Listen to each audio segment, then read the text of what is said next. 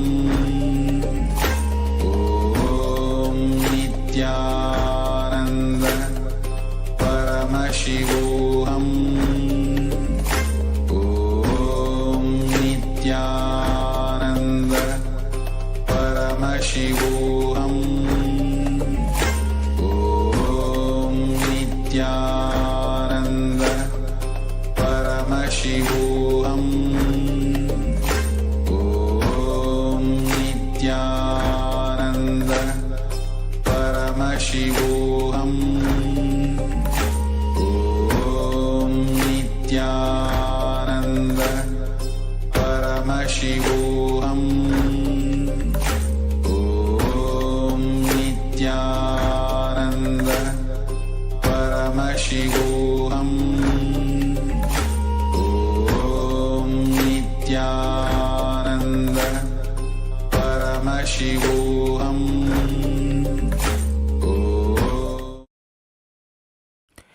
Nithyananda, I request all the participants who are here for being seated here to get ready.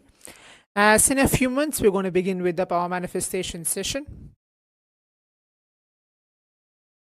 Manifesting the powers of Paramashiva. Please get ready. Please bring your eye bands, pen and paper, and please be seated. Make sure you're keeping your cameras turned on.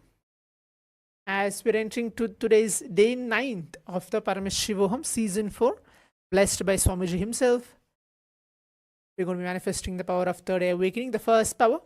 And throughout the day, there'll be many different powerful cognition sessions and different power manifestation sessions for us all to receive Swamiji in today's Bhava Samadhi Darshan, which is a Sadhanrita Murti.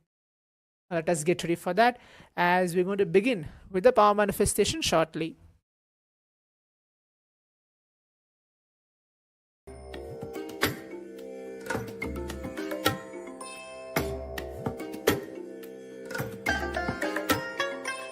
I bless you all.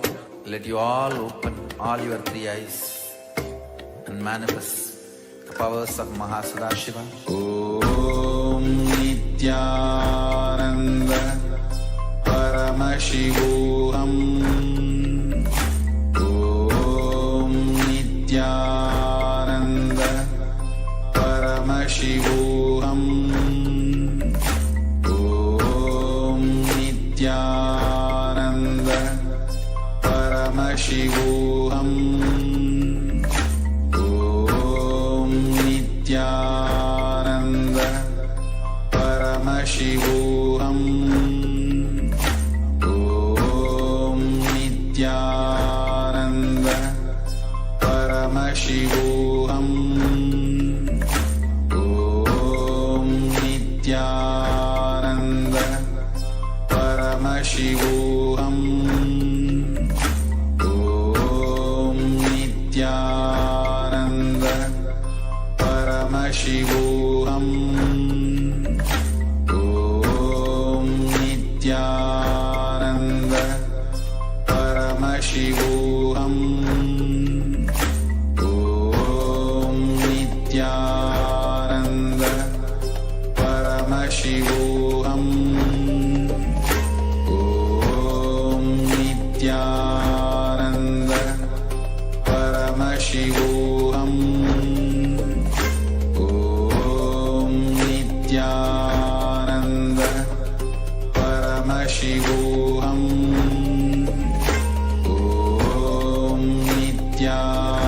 Om Nithyananda Paramashivoham. Om Nithyananda Paramashivoham. Om Nithyananda Paramashivoham. Om Nithyananda Paramashivoham. Om Nithyananda Paramashivoham. Om Nithyananda Paramashivoham.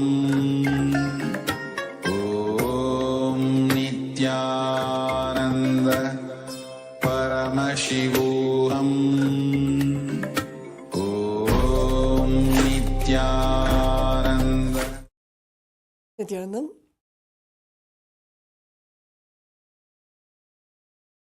Welcoming all the Paramashivoham participants to this beautiful day of the day 9, season 4 of Paramashivoham.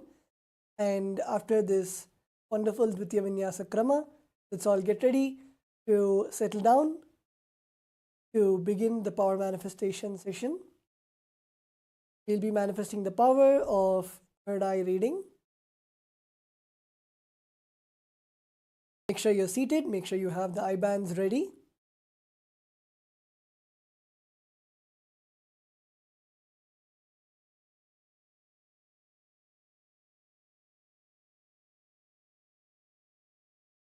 You can also have a piece of paper and a pen ready for you to write down whatever was manifested in your third eye. Let's get ready to begin the power manifestation. I request all the participants to please tie your eyes. Please sit down comfortably, either in Vajrasana, Sukhasana or Padmasana. Sit with your head, neck and spine in a straight line. We will now be beginning the first round of the power of third eye reading. A picture will now be projected to all of you. Intensely visualize Swamiji in your third eye. And the Mahavakya, Om Nithyananda Paramashivoham. And request Swamiji for revealing whatever is shown to you. Let's now begin the manifestation.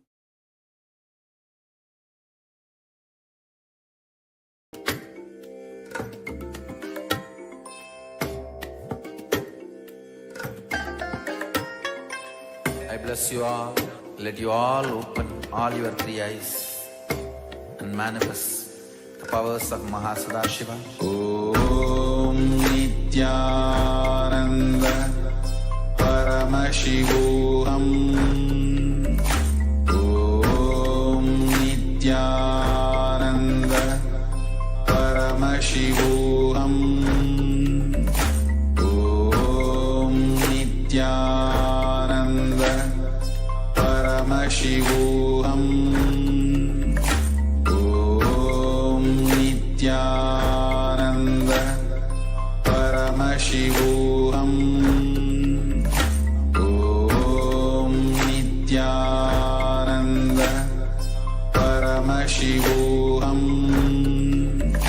Om Nithyananda Paramashivoham. Om Nithyananda Paramashivoham. Om Nithyananda Paramashivoham. Om Nithyananda Paramashivoham. Om Nithyananda Paramashivoham.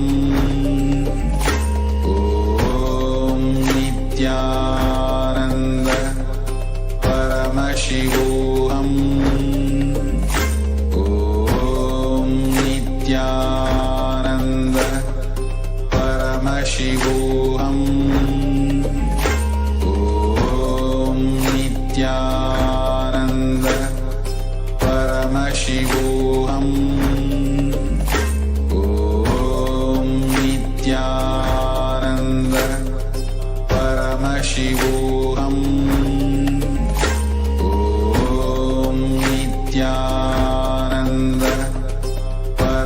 Paramashivoham.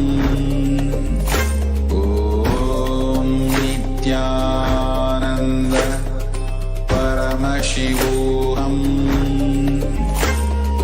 Om Nithyananda Paramashivoham. Om Nithyananda Paramashivoham. Om Nithyananda Paramashivoham. Om Nithyananda Paramashivoham.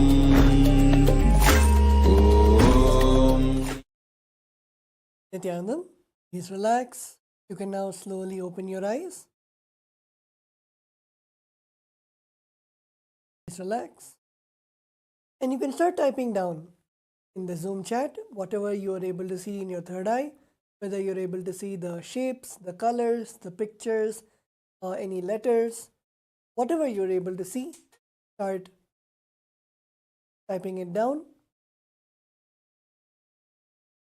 without any self-doubt, self-hatred, self-denial.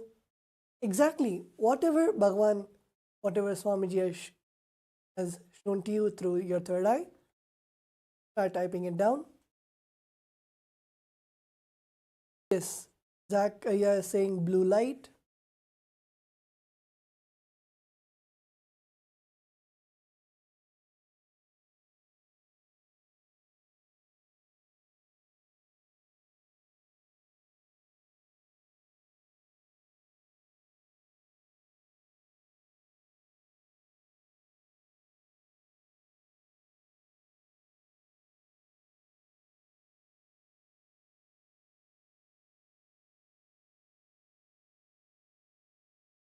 Yes, Akashaya is saying first I saw bright yellow and red leaf shapes.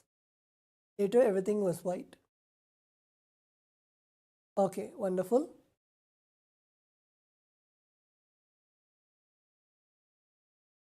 Okay, wonderful. So we will now be projecting what was shown to all of you. You can see, so it's a picture of a tiger.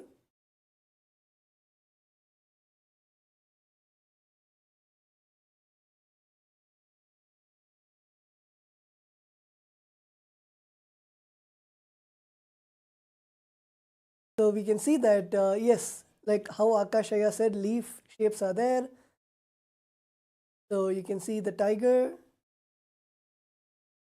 You're able to see the tiger or the colors of green, black, white, orange. It's wonderful. So we'll now be beginning the round 2 of the manifestation. We have another beautiful round.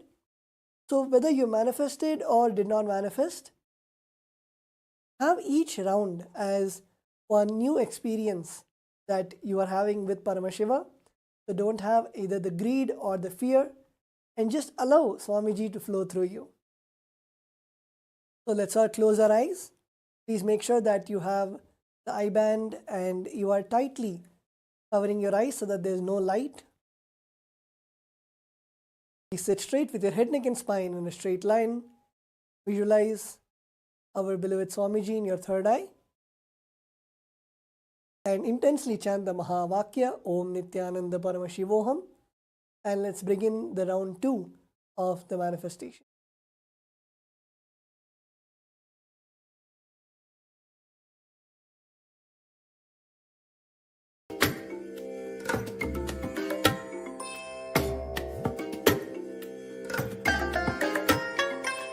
I bless you all.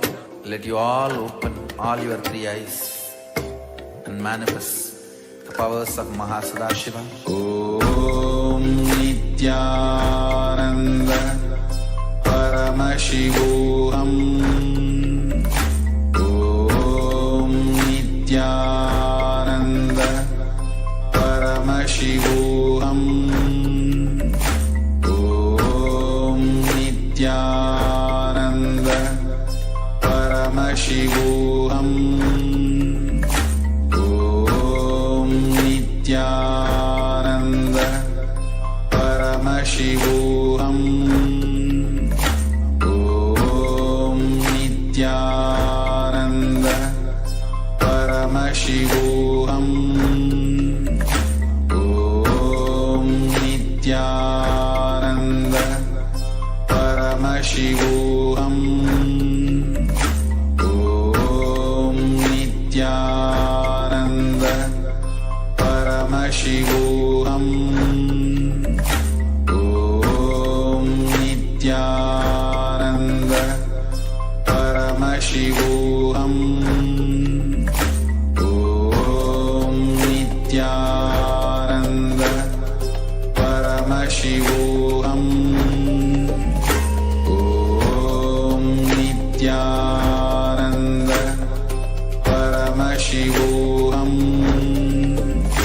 Om Nithyananda Paramashivoham. Om Nithyananda Paramashivoham. Om Nithyananda Paramashivoham. Om Nithyananda Paramashivoham. Om Nithyananda Paramashivoham. Om Nithyananda Paramashivoham. Om Nithyananda Paramashivoham. Om Nithyananda Paramashivoham. Om Nithyananda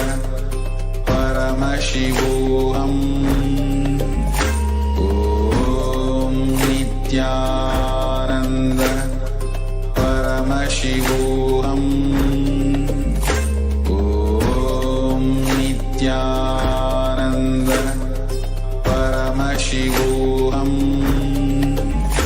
Om Nithyananda Paramashivoham. Om Nithyananda Paramashivoham.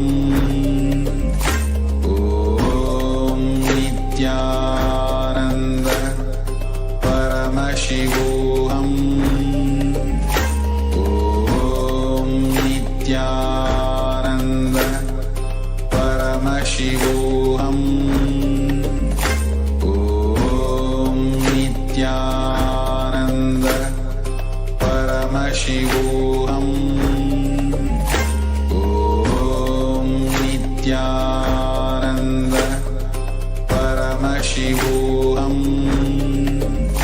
Om Nithyananda Paramashivoham. Om Nithyananda Paramashivoham. Om Nithyananda. Please relax, and you can now open your eyes. Start typing down what was revealed to you in your third eye, whatever Swamiji showed you, whether it is colors or shapes or pictures or numbers or letters, whatever you are able to see. Start typing it down in the Zoom chat.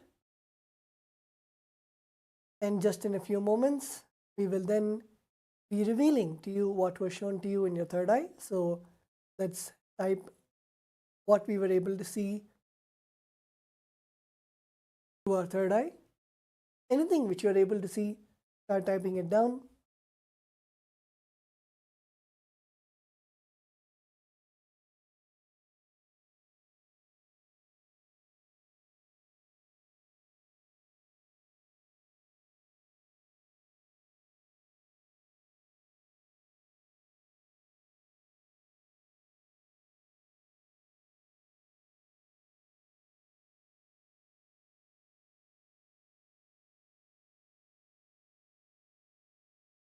Okay, so we'll now be projecting to all of you the picture that was shown to everyone.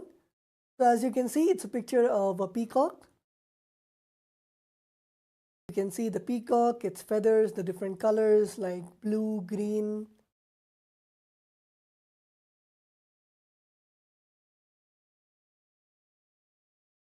Wonderful. So with that, we will now be moving on to the next section. And before we move on to the next section, let's take a few moments to celebrate what we manifested today. You can take some time to go on social media and tag Swamiji in the social media accounts and request for blessings or share your experience of your manifestation today during the power manifestation session. And let's take a few moments to do that before we enter into the next session for today.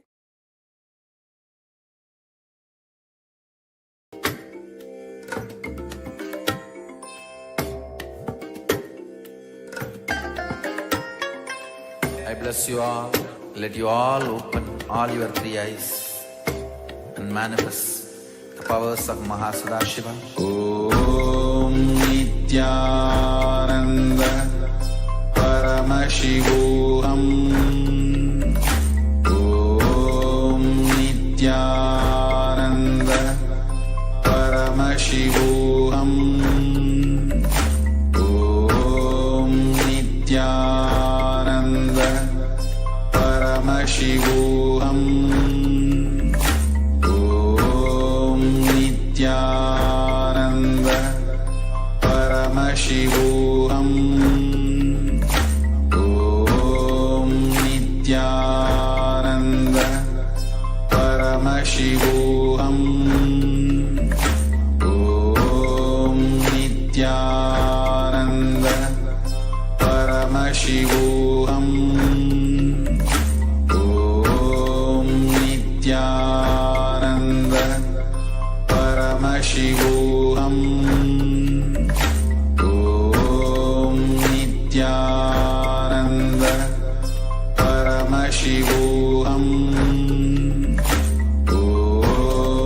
Nithyananda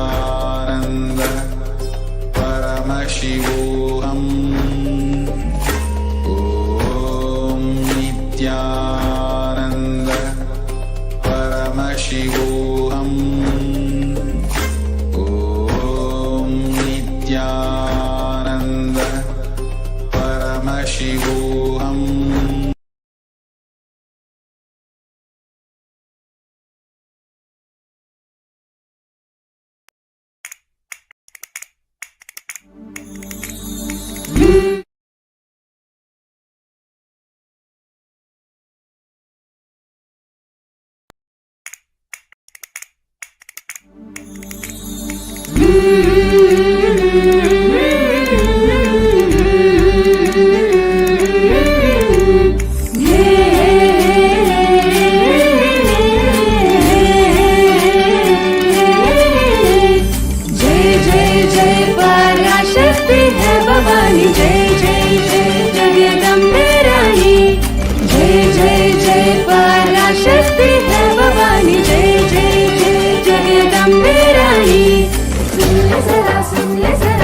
नित्यानन्दं परमसुखदं केवलं ज्ञानमूर्तिं द्वन्द्वातीतं गगनसदृशं तत्त्वमस्याधिलक्ष्यम् एकं नित्यं विमलमचलं सर्वदी साक्षिभूतं भावातीतं त्रिगुणरहितं सद्गुरुं तं Namami. Nithyanandam, Nithyanandam, everyone. We welcome all the participants, every one of you, for this very, very special day today.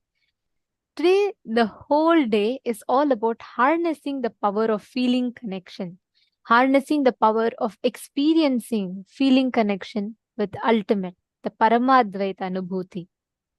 So, we welcome every one of you for your day 11 of Paramashivoham.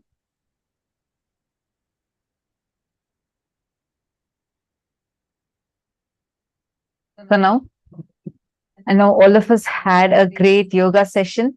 Did all of you enjoy the yoga session? And how was the power manifestation? Wonderful. Yesterday, we all had such an amazing revelation from Swamiji. And so many of you all have already watched the Interstellar movie, as Swamiji told in yesterday's session. If you have not yet watched it, make sure to go watch it before today's session starts, means today's Swamiji's darshan starts. All right. Let us now enter into what exactly are we going to be learning today. In today's program, you're going to be learning some of the very powerful cognitions, like the right attitude for prayer, and what is the Sadashiva Rahasya, the secrets, the cosmic secrets of how to have feeling connection, and what does real surrender mean? What is Bhakti, the ultimate ecstasy? It is going to be a real juicy day for us, because literally, I mean, you don't need to do any effort from your side. Just listening to today's sessions will raise you to such intense bliss. You'll see it as an experience, you'll experience it, and you will manifest the powers also out of this bliss.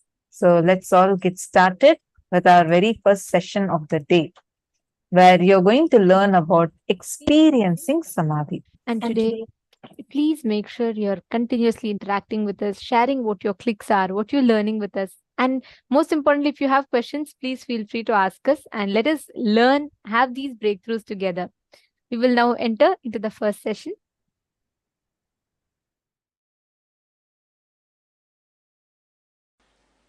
In Bhagavad Gita, 6th chapter, Dhyana Yoga, 9th verse.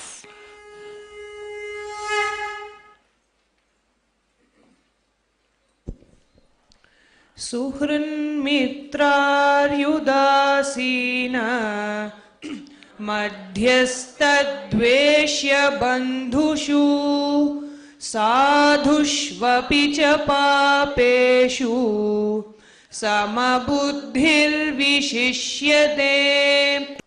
सुहृन्मित्रार्युदासीना मध्यस्तद्वेष्य बन्धुषु सातुष्वपि च पापेषु समबुद्धिर्विशिष्यते. Wow.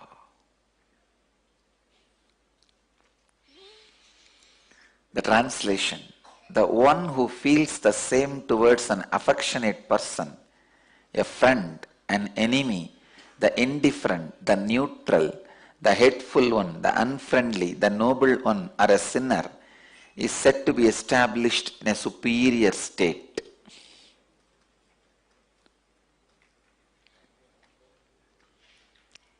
Understand these few basic sacred secrets. Meditation is not an action, it is a lifestyle. That is why in the chapter on meditation, Bhagavan is talking about all these things. You can never start meditating. You can only become meditative. Understand? There's a vast difference between starting the meditation or becoming meditative. Meditation is not a anacin, metazin, antidepressant. No. Meditation is not anacin, metazin, antidepressant.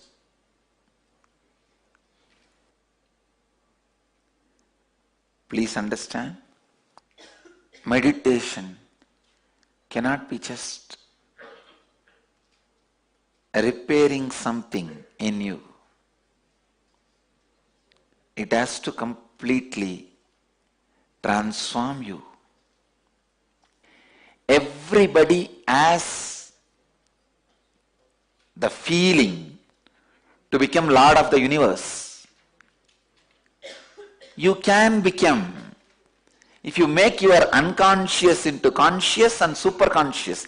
When you make your unconscious into conscious, you will become Lord of you. When you raise that to the superconscious, you will become Lord of whatever is in your space. More than the word Lord, I'll use you will be in tune with the whole. This is the right way of becoming Lord of the universe. But instead, you try to become a power center through political power. I tell you,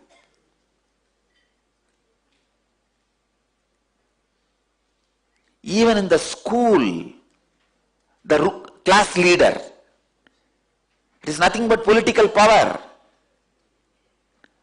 Why even in the school we can't survive without a leader? Why should somebody aspire to be a class leader? First time I resisted this political structure is when I was appointed as a class leader. When I was in the 7th standard, I still remember. The teacher, she was a Jain family teacher. Used to be a little tall. So usually that is the standard. The tall last bench, last row guys, they will be only made as leader. There is no other standard. One day she caught me. Unfortunately that day I went to school. Usually I don't go.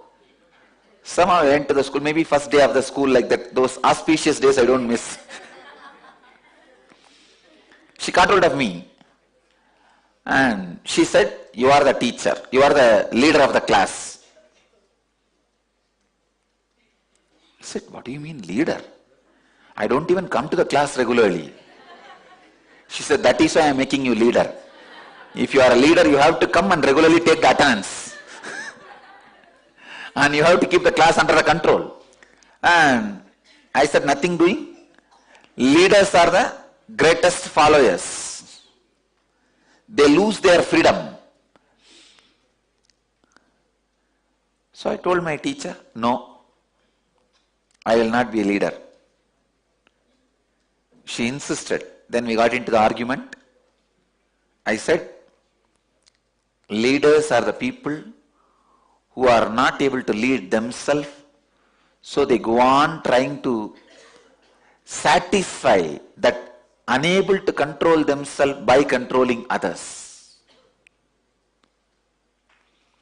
When you are not able to lead you, that unfulfillment you try to fulfill by leading others or trying to lead others. Leading others is the ultimate hypocrisy. He also knows he is not going to listen to you. He will topple you down the moment he gets the chance. What is leadership? Group of followers waiting to topple down. One person. That one person is called leader. The unconsciousness, when it is not able to express through the proper channel and it finds shortcut to fulfill its ambition,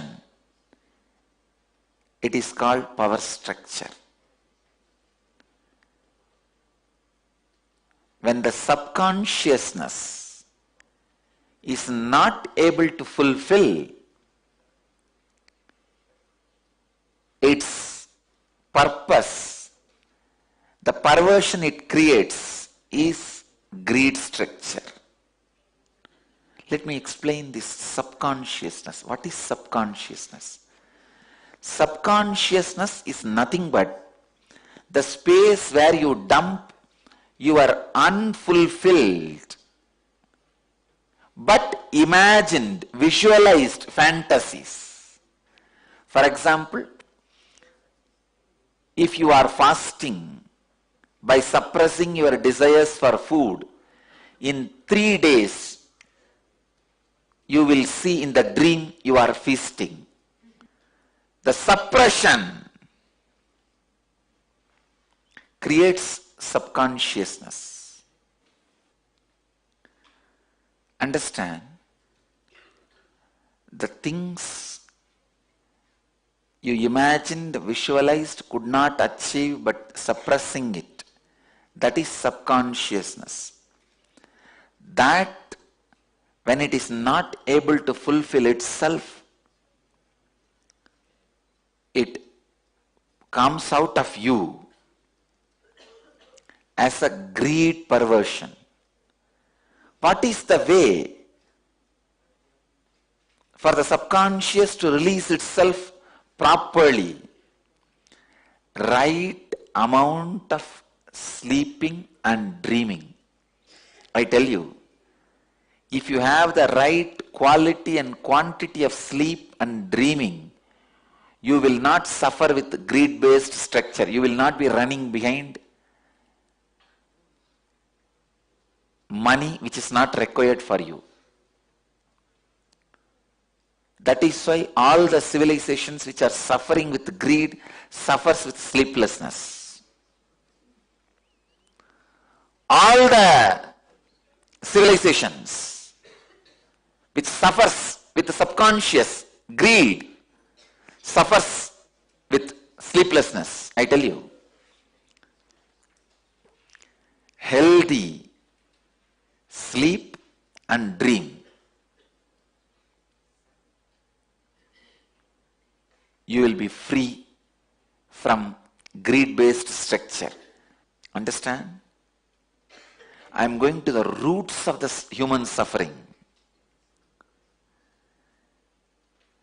Greed-based system, the money-based lifestyle is rooted on your subconsciousness.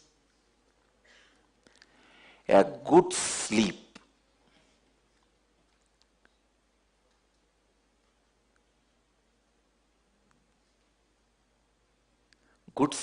will naturally have the proper period of conscious dreaming.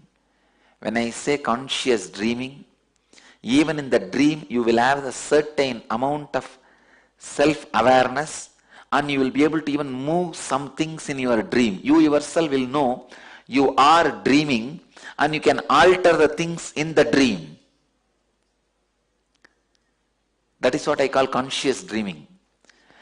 If you are having conscious dreams, please understand your subconscious is very thin layer.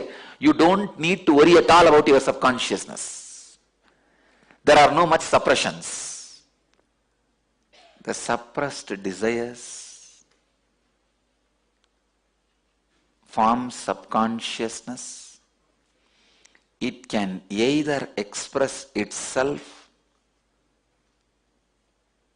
properly through the dream state, conscious dream state, and liberate your system from its influence. But when you don't allow that conscious dreaming and the good quality quantity sleep, it overtakes you, just overtakes you, and the system you create is greed-based money system. the collective suppressed subconscious is responsible for the collective belief, mass hysteric belief. That's the right word I'll use. Mass hysteric belief of money. Next, when the unconsciousness means you just don't know what you are missing, but you are missing something. When you know what you are missing, it is subconsciousness. When you don't even know what you are missing, but you are feeling you are missing something, is unconsciousness. When you don't miss anything, it is consciousness. When you become Mr. of the universe, it is super consciousness.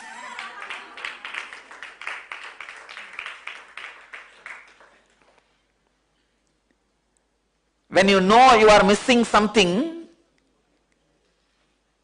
and missing is subconsciousness. Please understand. When you don't know you are missing something, but you feel you are missing something. You don't know what you are missing, but you feel the emptiness. You are missing something.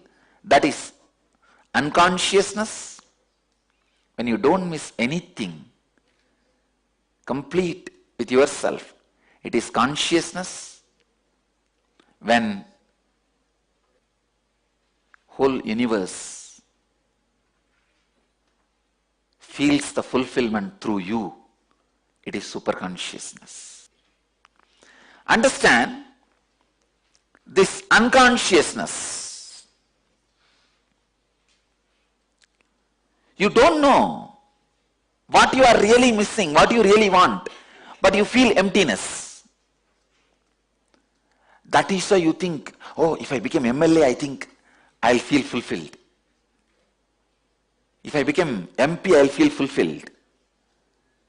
If I become president, I'll feel fulfilled. If I become prime minister, I'll feel fulfilled. Unconscious man acts as if he is going to fulfill others' subconsciousness so that he can become leader. That is why the politicians always give big promises. They give you the feeling, I will fulfill your subconsciousness. And the same way, subconscious fellows promise the politicians that we will fulfill your unconsciousness. It is subconsciousness scratching the back of unconsciousness and unconsciousness scratching the back of subconsciousness. This verse, Suhrun Mitrar Yudasina Madhyastha Dveshya Bandhushu Satushva Vicha Papeshu Samabuddhir Visishyate. Samabuddhir Visishyate. Bhagavan is revealing powerful truth to all of us to be in samabuddhi, equal mind, same towards affectionate person, a friend, an enemy, the indifferent, the neutral, the hateful, the unfriendly, the noble one, or the sinner. Means realizing the futility of the power structure. It is power structure which classifies somebody as a right, wrong, good, bad, neutral. It is your ambition towards the power structure and the ambition damaging you. Please understand, when the political thought trend damages your consciousness and mind, that makes you believe that somebody is good to you, somebody is bad to you, somebody is neutral with you, somebody is good to everybody, somebody is bad to everybody. See, if somebody is good to you, he is your friend. If he is bad to you, he is your enemy. If he is neither good nor bad, he is neutral. If somebody you are made to believe by the political structure, he is bad to everybody, he is called sinner. If you are made to believe by the political structure, he is good to everybody, he is sadhu. I tell you, it is all just PR exercise. Simply PR exercise. All the ideas you carry, somebody is a saint, somebody is a sinner,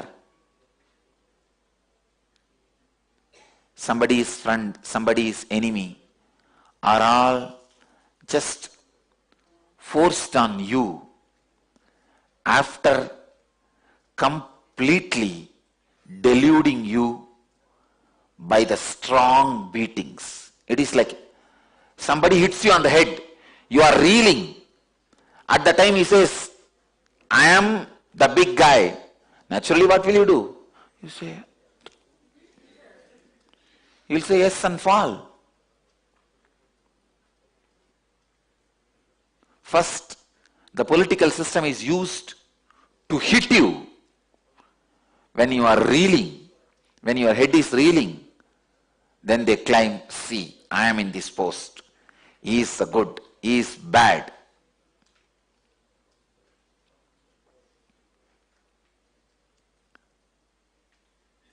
It is time we bring a human civilization where the money-based thought trend and political thought trend does not become part of our life.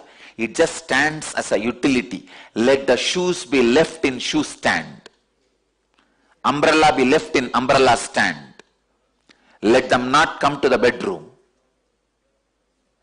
Let the influence over the citizens by the political system be reduced.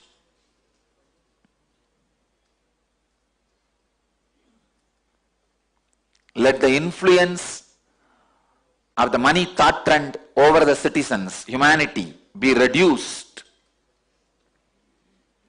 Let them be just for only utility. Let it not become lifestyle. Unfortunately, politics became a regular business.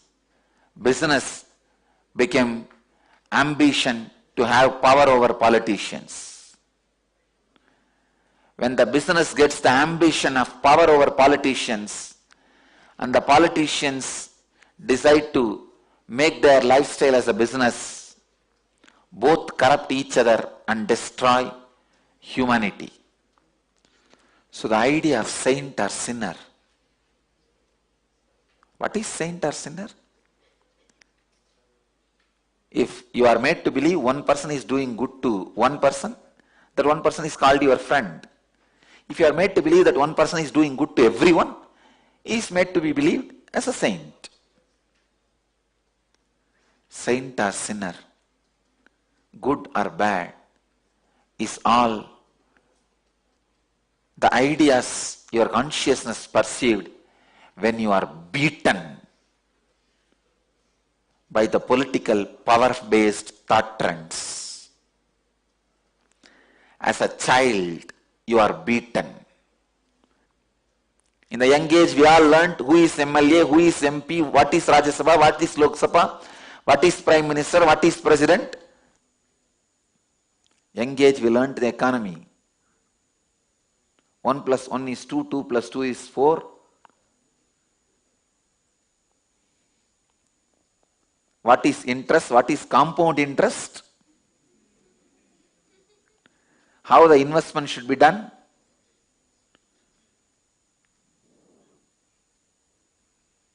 My Gurukul kids should know. There is no 1 plus 1. There is only one, which is beyond one. The one itself was created for utility. And the 1 plus 1 is also utility. Things which you created for utility, when you became utility for them, it is like you create fire for you cooking and eating, but fire eats you. You create fire for your eating, but suddenly fire becomes big and eats you. People who are eating from the fire are conscious beings. People who are eaten by the fire are unconscious and subconscious beings. Here Krishna says, wake up, be a conscious being. That is what I call inner awakening. Waking up to the facts of power-based political thought trends and protecting yourself is yen leadership. Waking up to the facts of greed-based money thought trends and protecting yourself is yen wealth. Let the wealth be enlightening wealth. Let the leadership consciousness be enlightening leadership consciousness in you. It is so unfortunate. Even some of the most intelligent people are caught in this thought trend and unable to come out of it. Understand the roots of why you feel somebody is friend, somebody is enemy, somebody is neutral, somebody is good, somebody is bad. Then you will understand all your ideas are just ideas. When you realize that, everybody will be graceful. The moment you feel everything and everybody is graceful, that is when you achieve what Bhagavan calls samabuddhir visishyate. Let your thought trend be repaired, purified, cleansed. Let the political thought structure, which is unconsciousness based, and the economical thought trend, which is subconscious based,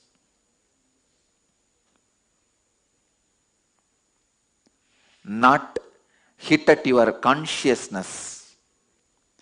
Let that not form your lifestyle, thought trend. Let that not create your major decisions. Let that create right understanding about life in you. Let you become Jivan Mukta. Understand?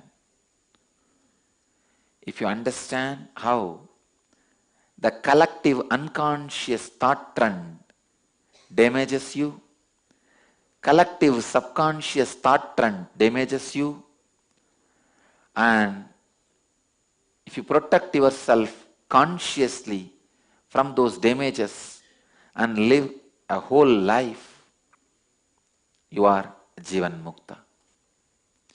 Even if you compromise with the power-based thought trend and money-based thought trend, let you do after understanding the insider secrets of both systems. Then you will not be taken away by it. You will protect yourself. You know where to keep the fire, how to cook, and how much food can go inside, and how when it is dangerous, and you will be intelligent to play the game. At the most, maybe rarely as an exemption, accidents may happen, you will die. But as a life, you may protect yourself. But when you don't even know the political thought trends are from unconscious and money-based thought trends are from subconscious, you give them sacredness. You associate sanctity to both. When you associate Even if you associate legitimacy to both of them, you are wrong. If you associate sacredness to both of them, you are worshipping devil, thinking it's God. Internally, do not give legitimacy to the money-based and power-based thought trends. Fear-based and greed-based thought trends. Let it not be legitimized.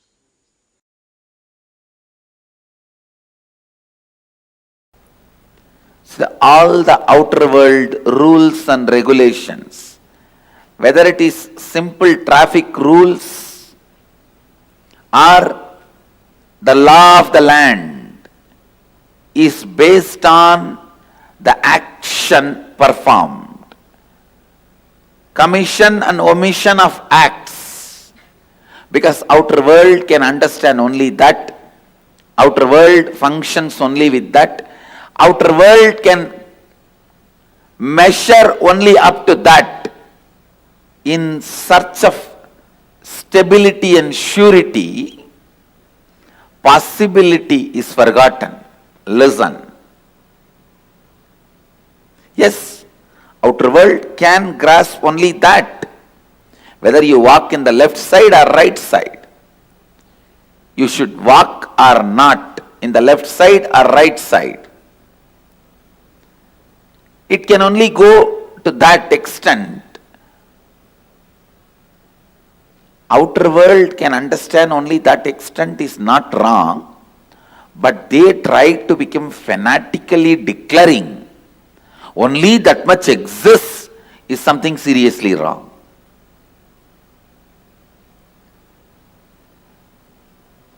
The outer world, materialistic beings,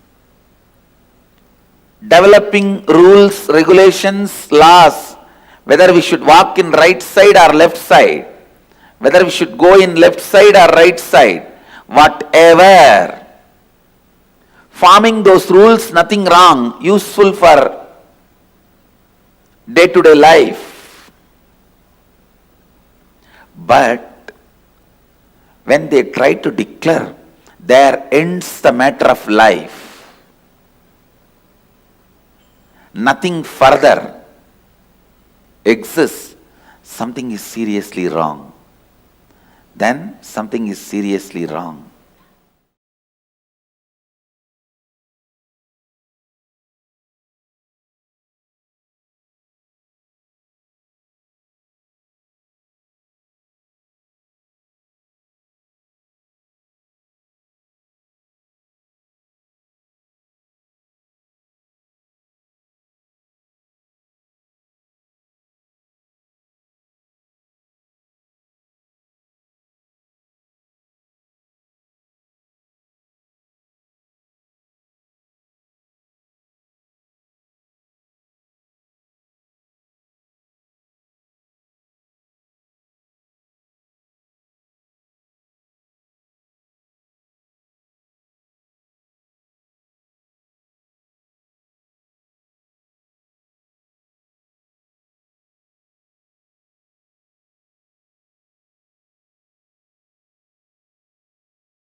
Nithyanandam.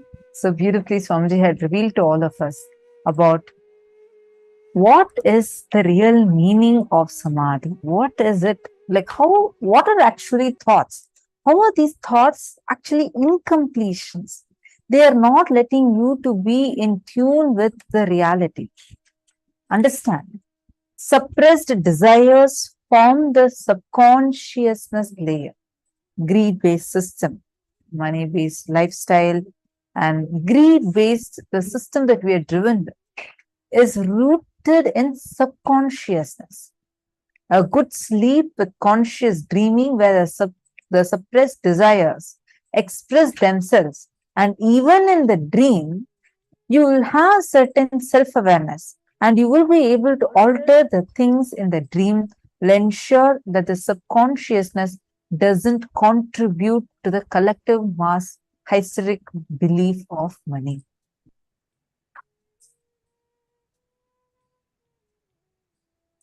Understand this carefully. Unconsciousness is you don't know what you're really missing, what you really want, but you feel emptiness. How many of us see that? Many times you don't even know what is it that you're running for. What is it that you're so badly missing in life? What exactly you really, really want? But there is one thing inside you that constantly makes you feel like empty, not fulfilled. And then you try to project that desire onto something else, thinking, okay, probably this might be it. This might be bringing me that real fulfillment. Probably that might be the source that I'm waiting for. How many of you have experienced this?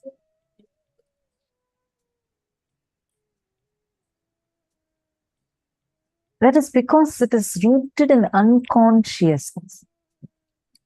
That is why you think, oh, if I become president, I'll feel fulfilled.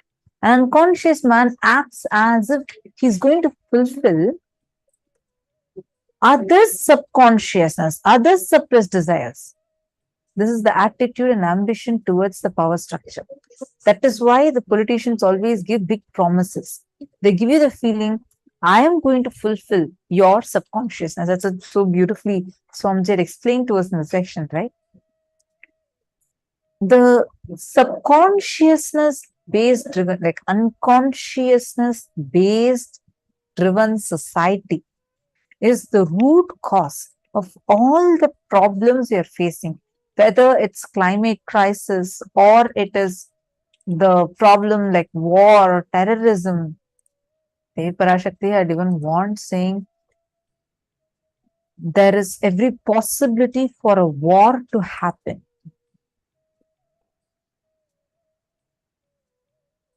Like the third, not possibilities. Parashakti warned, Devi Parashakti warned through Swamiji in 2021, 2 years back, saying that within 3 years, the third world war is going to happen, starting from Israel and Palestine.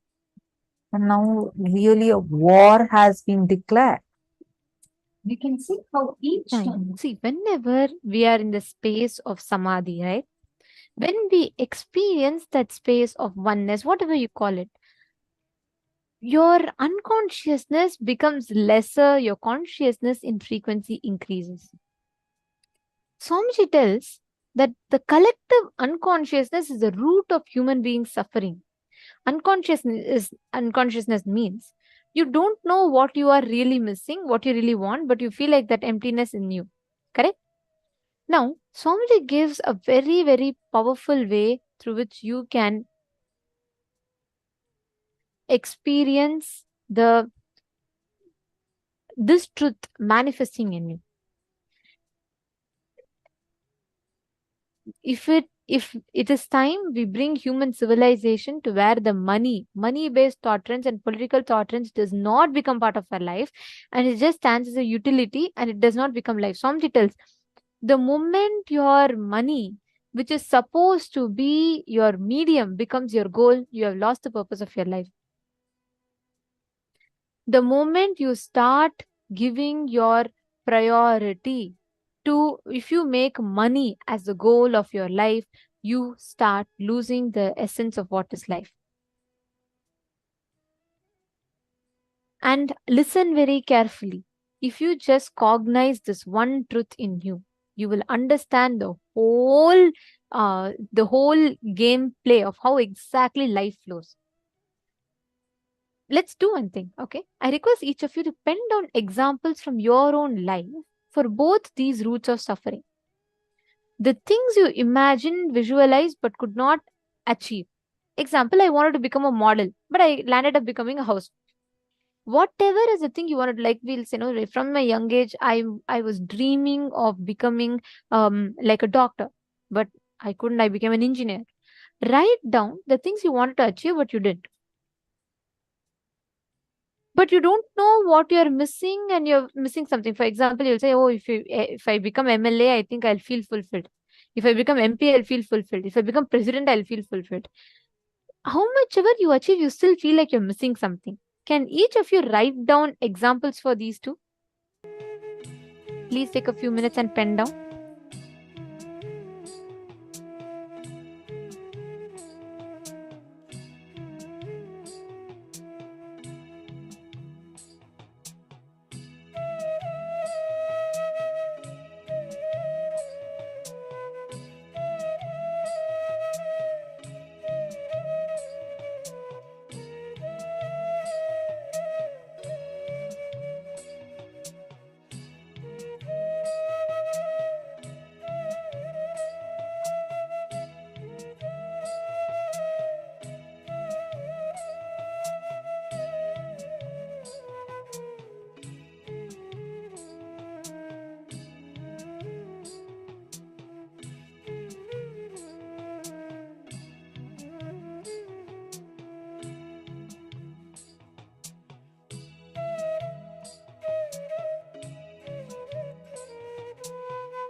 Please relax. Hope all of you have written down. Okay. Now, to live these principles, today all that we're learning about is feeling connection, how you can harness this immense or like this conscious resource that is continuously available to you, how you can harness that and how you can manifest that as reality. Now, today we're going to be addressing the different aspects, the different perspectives of how you can manifest the ultimate power, the power of feeling connection in you.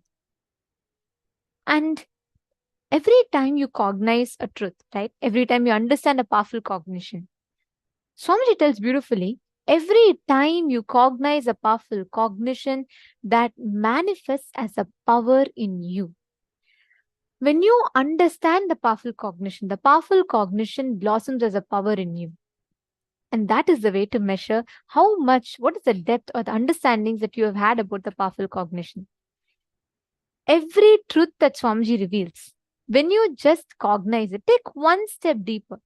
When you put that base effort to cognize, you will start understanding in a completely different way how Swamiji explains the whole truth. There is no, whether you're manifesting or not manifesting, there is no situation that can be perceived that is wrong or right. Every situation could be wrong, every situation could be right. A small story. Once a drunk man is stopped by the police. Around midnight he stopped and police asked him, "Where are you going at this time of the night?" The man replied, "I'm going to attend a lecture on alcohol abuse and ill effects of alcohol on my health." The policeman is pleasantly surprised. He says, "Wow, really? Interesting. But who's giving you that lecture at this hour of the night?" The man looks at him and says, "My wife, of course." See, every situation in life, it's up to you how you want to take it. Good, bad, right, wrong. But there's no fixed. Just because you're not manifesting does not mean you are not able to manifest. Just because you're manifesting does not mean you're going to be manifesting forever. That nothing means anything. You are just going to see life as it is. Do not add your prejudice. Do not add your fixed notions or opinions of what situations are trying to tell you. Are you all understanding? I have a request from every one of you here today. The best news for you all is today, nothing, not even 1% is something that you need to plan, prepare for. Not even 1% of what we are learning today is something that you need to put an effort for. Only Swamiji can give you. There's a very beautiful line in Tamil. One of the great enlightened masters, he sings, "Avanarulale avantal vanangi," means even to have Guru Bhakti, you need to have the grace of the Guru. The very fact that you all are sitting here, you have taken the time, 16 hours of your day, dedicated it to learn this, means you have the grace of Paramashiva. Swamiji has chosen to manifest in you as this form in this dimension today. So you don't need to take an extra effort. You don't need to put something extra. Today, everything that is coming to you is your bonus. It is nothing to do with your capabilities. Don't worry about whether you can do it, whether is it achievable for you. Nothing is achievable for us. If it is about our qualification, it will always be in doubt. Right now, it is Paramashiva, Swamiji giving it to you. Understanding? I see a wide smile on people's faces. Don't worry, that whole responsibility, the stress is not on you. There is a person who's much more experienced than you. There's a person who's much more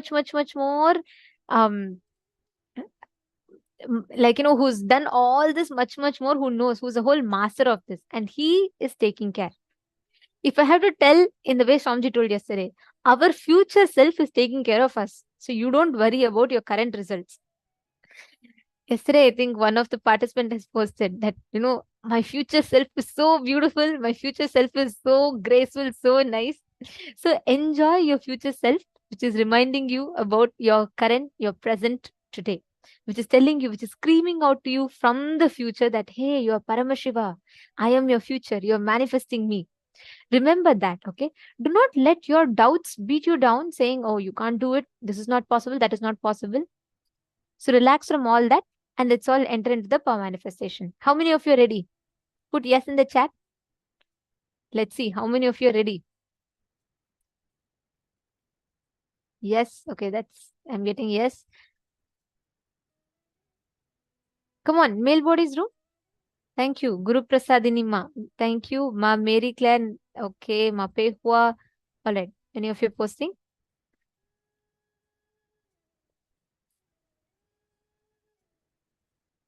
Kiyan. Yes. Thank you, Aya. Thank you for posting. And Zach Medaya. Pavanaya. Come on. How about the male bodies room? Are you all ready? Are you all ready to manifest your future self?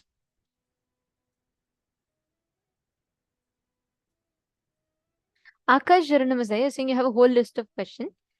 Please put the questions. We will answer all of them. Sometimes due to the time constraint, we are not able to take all the questions at once.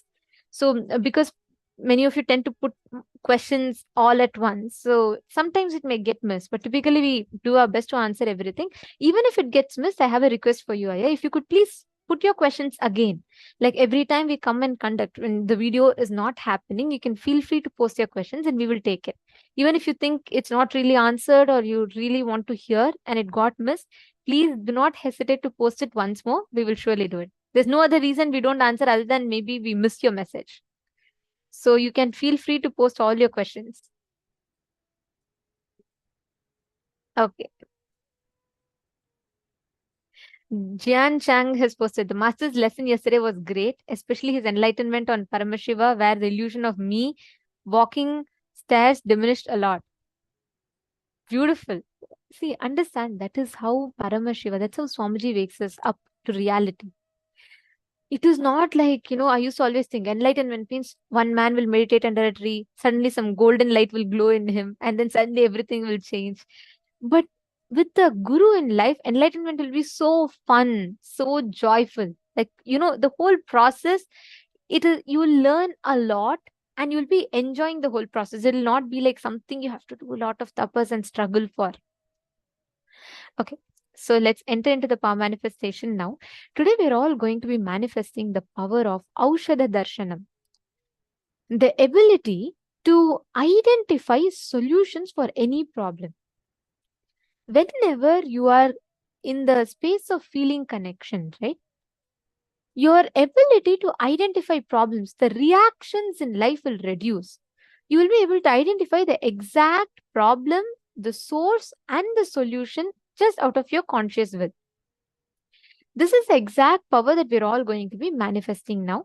And joining with us for this session is Ma Nitya Shambhavananda, and she is also one of the acharyas of our Paramashivoham, and she will be here, who will be taking us through how exactly we can manifest, what breakthrough, what is the exact cognition we can have to manifest that power, manifest this power of Aushadha Darshanam. Shall we all start?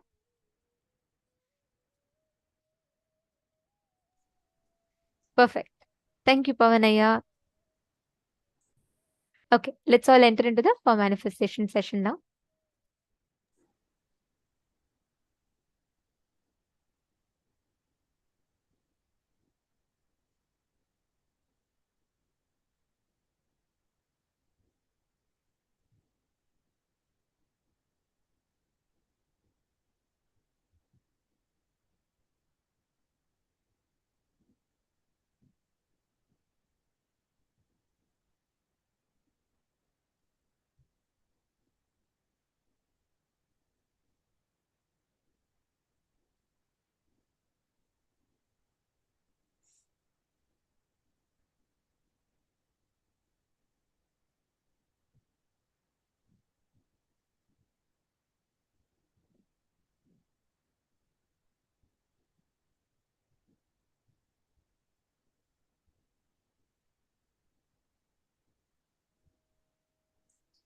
Now, let us enter into the power manifestation. Today's power is Aushadha Darshanam, literally the power of being able to identify the medicine for any disease. If any problem comes in front of you, It could be a small thorn prick, something itching, up to even a fracture. You'll immediately be able to diagnose the right disease and the right medicine to treat that disease. This is the whole power we are manifesting now. You have to understand the most important thing. All the information is already available in the cosmos. As Swamiji said, he is the future version of us, meaning that our possibility exists to be omniscient, omnipotent, and omnipresent. When we want to access this super conscious brain of ours, it's like, we have a remote server, and you log into the remote server to access a further variety of abilities, apps, different things. The same way, to access this superconscious server, it is necessary for us to log out of these fear and greed-based patterns. That is what the whole science of power manifestation is. You're no longer functioning based on your subconscious or unconscious fear or greed-based patterns. They will not give you the powers. It is going to be that Samadhi space where you are opening up yourself to the entire cosmos, such that that is the information available to you. Right now, all the information that we have opened up ourselves to, that we have collected from our environment, is based on the basic fear and greed. Going beyond this is how we get into power manifestation. Just sitting in Samadhi, the Nirvikalpa Samadhi, the awareness that you are Swamiji. You are not the limited identity you perceive yourself as, but you are much higher than that. Are we all ready to start this power of Aushadha Darshanam?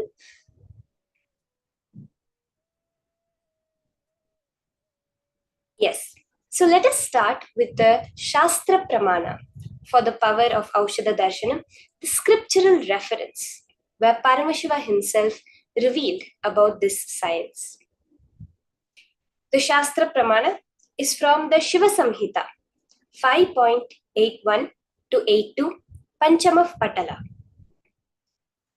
Tasmin dhyanam sada yogi karoti manipurake tasya patala siddhisna nirantara sukhavah ipsitancha bhavel loke dukkharoga vinashanam kalasya vanchanam chapi paradeha praveshanam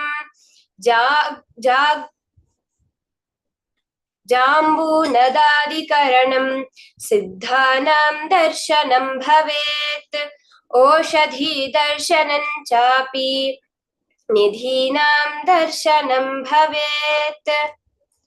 Bhagavan Paramashiva says, when the yogi contemplates on the Manipuraka chakra, he gets the power called Patala Siddhi, the giver of constant happiness. He becomes the lord of desires, destroys sorrows and diseases, defeats death, and can enter the body of another. He can make gold, see clairvoyantly, identify diseases for medicines, and see hidden treasures.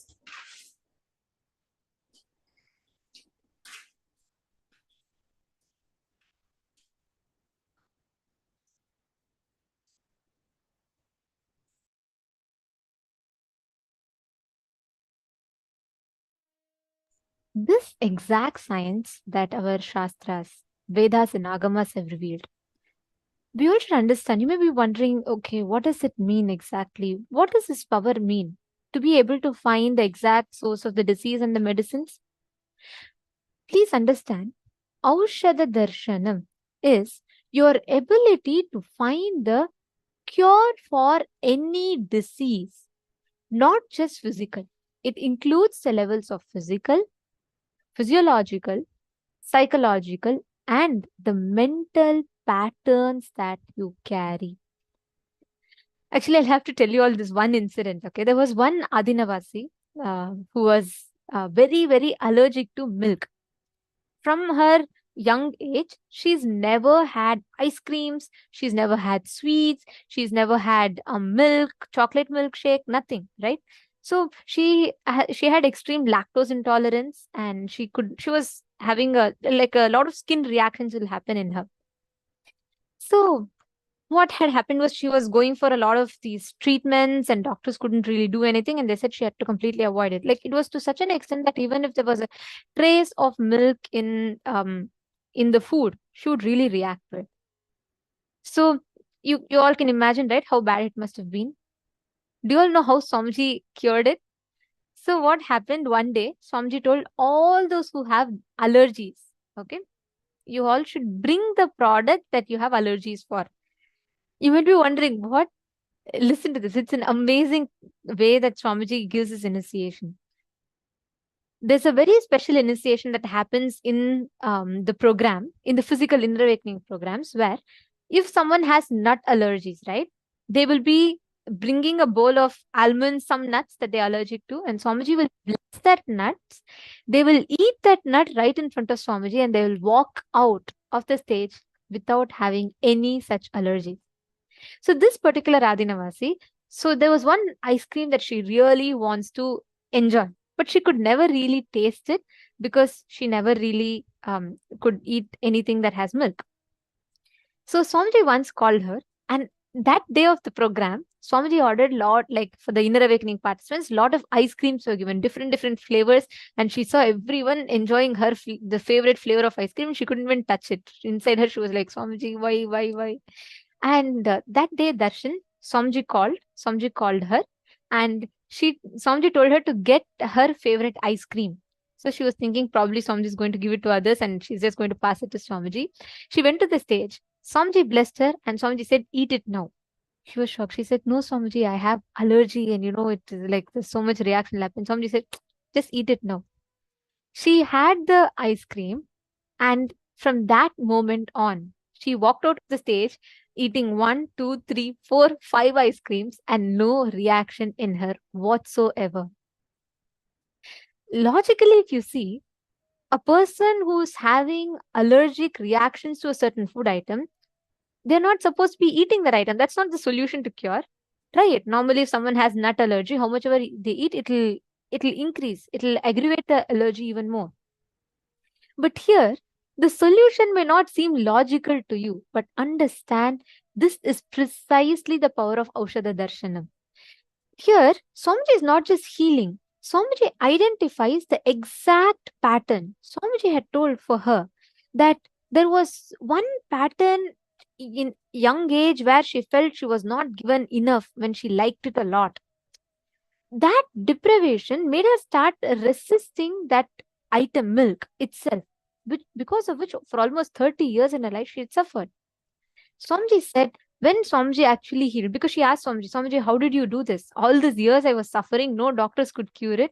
Swamiji said, Swamiji didn't do anything. What Swamiji did had nothing to do with the allergy that she had, but Swamiji just gave her love. Swamiji made her get a box full of these ice creams, and Swamiji gave her so much of that in abundance. Her whole pattern got so fulfilled, and it just completely broke. Understand, this is exactly how you manifest Aushadha Darshanam. The science is very simple. Not just identifying logical solutions. We have so many doctors for that. Here you're going to apply the superconscious intelligence. What does that mean? What manifests in your inner space when you connect to Swamiji? Understanding? This is the exact experience. Kian here, don't worry. Same healing applies to your mother also. Just make her sit in darshan. Come on. We all have Paramashiva, our future self. That's what is ringing in me constantly since yesterday. So you just tell Swamiji, look, my mother is having this problem. You please heal her. You leave it to Swamiji and you just bring her, let her sit. The problem is we need to take that one step where we bring them here, at least make them available so that Swamiji can heal them. That's all. So you don't worry about the results. You don't worry about when it will happen. You relax. You bring your mother here. Let her sit. Just sitting in Swamiji's breathing space will give her healing. And actually, Kian here, yeah, you're asking the right question in the right time, because the as per the program, right, we have a dedicated day where we will be focusing on addressing all the health issues, which is tomorrow. All the health related problems, healing, receiving healers, initiation, everything is going to be happening. So if you could bring your mother tomorrow, that's the right time to bring her, so that she can have the experience, not just receiving the initiation and darshan, she will also understand the science of being healthy. Pavanaya is asking what Aushadha is best for identifying the patterns in our subconsciousness. The Aushadha called Swamiji is the best Aushadha. Just constantly connect to Swamiji, sit here, digest the powerful cognitions, manifest powers. When you manifest powers, you will not just have the knowledge, you will have the experiential understanding of the knowledge. Okay. All right. So there are tons of stories like this. If I get started with telling these stories of how Swamiji does this healing, it'll never end. But I wanted to share this because this is exactly the science behind Aushadha Darshanam. It's not logical. You can't say, oh, I know this person has diabetes. So logically, if I see this is the solution they're supposed to have, let me tell this. No, don't do that. Sit, connect intensely. You will actually see Swamiji will reveal the solutions to you. But of course, tell your partners, whomever you're going to be manifesting with, you're going to be making it clear you're only getting trained for it. It's an initial level training, practice. And slowly that will build on to, for you to start manifesting this power 100%. Like Swamiji, right? Okay, so now let us get ready for the power manifestation.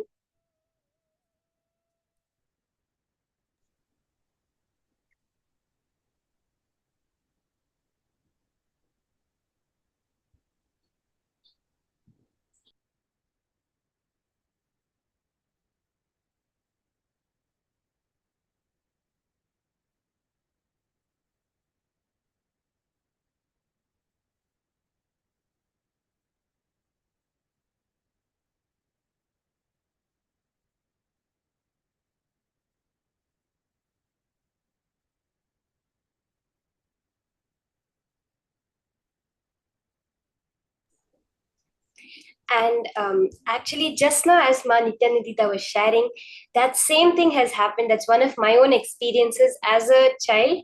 4 or 5 years old, I had developed lactose intolerance. It was not very severe, but there was lactose intolerance where I get severe stomach pain if I had even a little bit of milk. And this is the exact same process during the program that Swamiji did, where I took 3 bowls, one with butter, one with curd, and one with, I think, ghee in it. And milk, sorry. And I went to Swamiji. Swamiji just blessed it, and in front of Swamiji we had the items.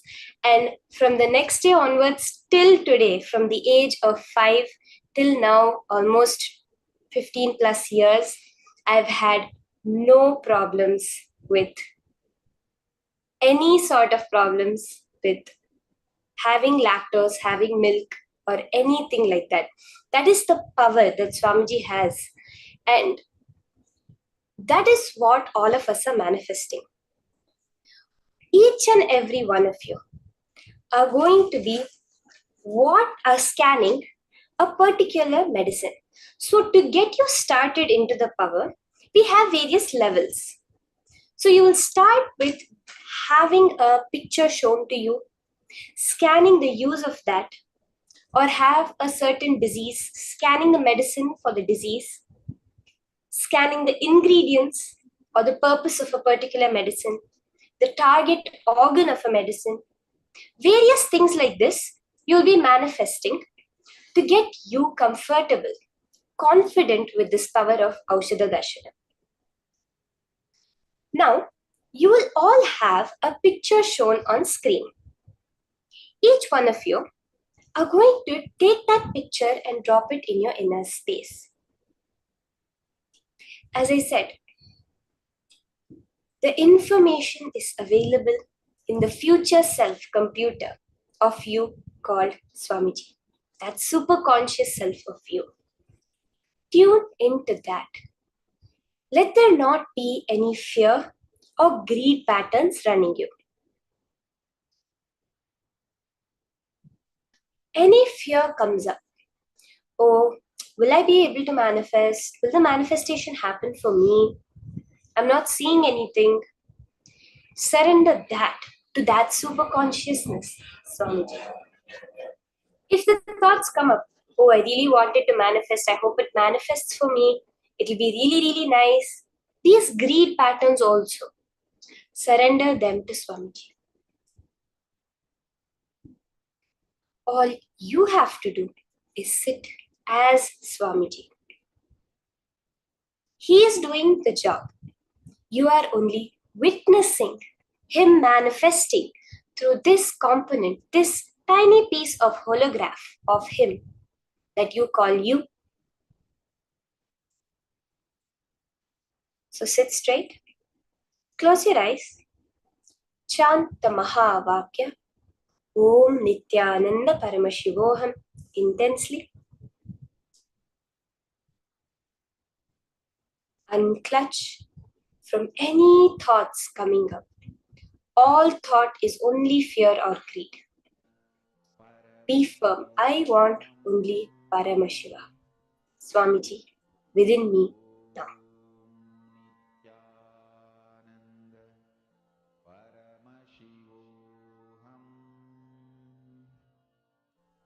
As you are scanning, just put in the chat. You can just type it in the chat and post whatever Paramashiva is revealing to you.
Connect intensely to Swamiji.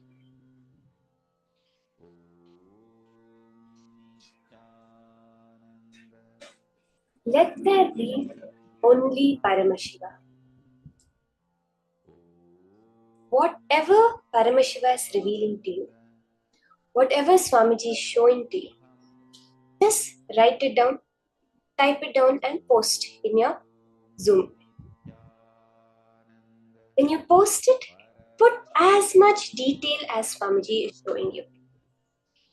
Show whatever you can, like if you're seeing colors, if you're having some smells, some visualizations, whatever it is, exactly like that, type it down and send it, post it.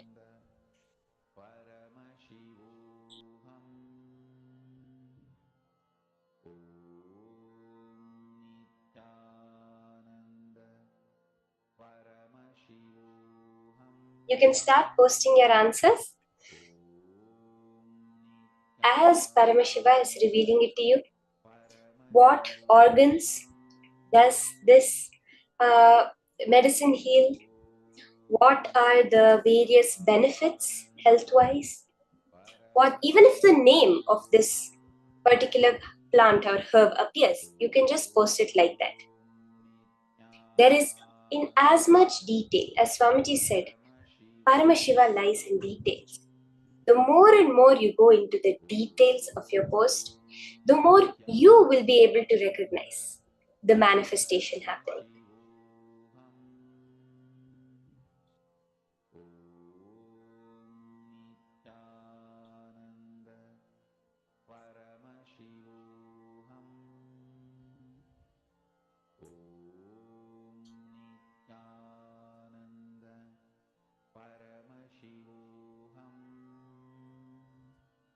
Okay, let's now see the answer. Before we verify, let's see what was the exact picture that was shown. What are the details of the healing properties of this particular herb? So the name of this herb is the Gloriosa lily, lily. In its indigenous regions of southern and tropical Africa and parts of Asia, the Gloriosa lily has long been valued for its medicinal uses. In Indian Ayurvedic medicine, the plants are used to treat skin conditions such as leprosy, ringworm, itching, ulcers, and bruising. It is also used in poultices to treat arthritis and sprains and snake bites. In parts of Africa, the tubers are used to make eardrops and relieve gum irritation. The leaves, tubers, and sap treat parasitic infestations such as tapeworms, roundworms, and liver flukes. Ash from burnt leaves is used to promote wound healing. The Gloriosa lily sap is used to treat acne also. Despite its use in traditional medicine, Gloriosa plants are not edible. In fact, all the parts of the plants are toxic and should not be ingested, as they contain the alkaloid compound colchicine. In fact, the plants are cultivated commercially as a source of colchicine. Seeds contain a high level of colchicine, an ingredient in some gout pharmaceuticals. It's considered an important medicine due to its traditional uses in the treatment of gout, wound, snake bites, ulcers, arthritis, cholera, colic, kidney problems, typhus, itching, leprosy, bruises, sprains, hemorrhoids, cancer, impotence, and infertility. Okay, let's go through the answers. Kima Sudha Dandapani, you have put that it's heals skin and inflammation. That is so accurate, ma'am, because as you see the whole that it says in Ayurvedic medicine, the whole this plant is used to treat skin conditions.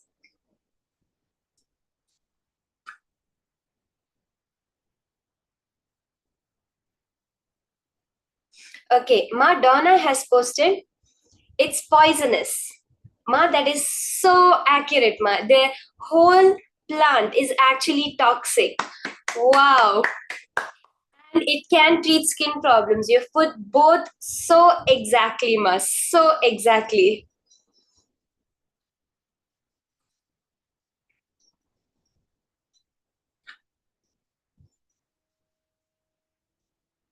So many of you are manifesting so beautifully, posting the skin. I think many people are actually catching on to the fact that it treats your skin. And Madonna, you got it exact.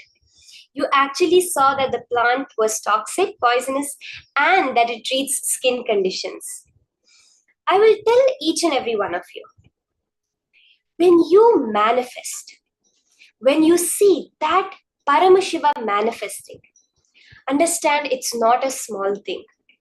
If at all you do this without initiation, you could probably by fluke, by chance, just maybe get 1 out of 100 rounds right. That itself would be a fluke. But to get even a single word right of all the different medicines that are there in the world, the different plants, the different things they can be used for, that you saw itself is a manifestation.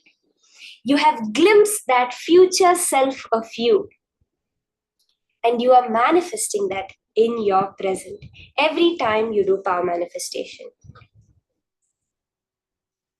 Now, in this same space, let us enter into the next session. Hold that context of manifesting Paramashiva. In the next session, we are going to be understanding a very exciting topic. This topic is about the 5 Kundalini currents we have within us. These are different ways to make manifestation happen. As Swamiji said, why is it that humans, this human being body that we have, is the only body that can manifest enlightenment? It's because of our erect spine. Every being in this world has the Kundalini energy within them, that core energy that creates life. That is awakened due to the erect spine. It raises through our body. We are able to clean the toxins, the patterns from every chakra we have, and manifest our true reality. You have to understand. Now, let's say walking or talking, seeing, speaking. All of these are something we consider regular things, right? Actually, these are all powers. How many people are there who don't have this? Why do we call it a power? Because it's something unique. It's something more than a normal person can do. Even your seeing power is a power for a person who is born blind.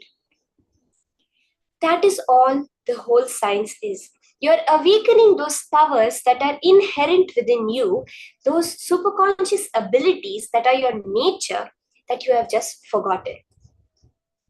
Let's enter now into the further powerful cognitions from Swamiji on 5 Kundalini currents.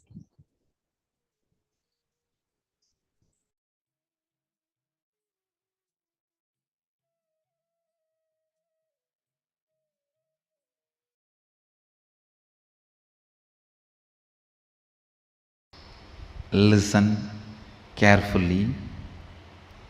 Whatever intention you have that you want to become, that is you. Other than that, any psychological, physiological, neurological experience, perception you go through is not you. If you feel depressed about your body and your mind and about yourself, or if you feel excited, elated about your body, your mind, and about you. Whether depression or excitement, nothing is you. Nothing is you. When Arunagiri Yogeshwara shared these words with me, the way it entered into my system, the way it became part of my cognition, the way it became part of my reality, from that day, never physiological, psychological, neurological ups and downs can bind me in any way. Listen to this truth and contemplate on it. I'll support you to experience that as reality. I still remember you are sitting in this very posture, Sukhasana, having hand on my shoulder, and said the exact words uttered in Tamil. மெயின் நினைவாலோ உயிர் நினைவாலோ மூளையாலோ உணர்பவை உள்ளது அல்ல.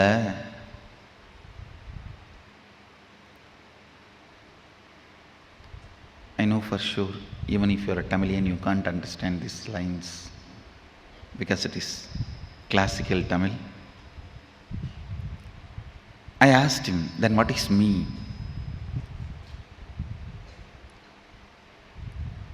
He put the next question, what do you want to become?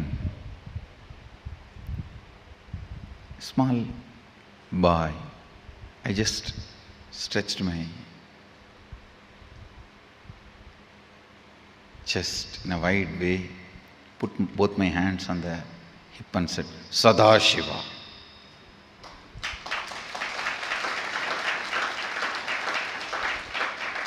Whatever I heard from the temple lectures, satsangs, pravachans, books, that is what I know as ultimate. So I put both my hands on the hip and said, looking into his both eyes, said, Sadashiva. And already his hand was on my shoulder.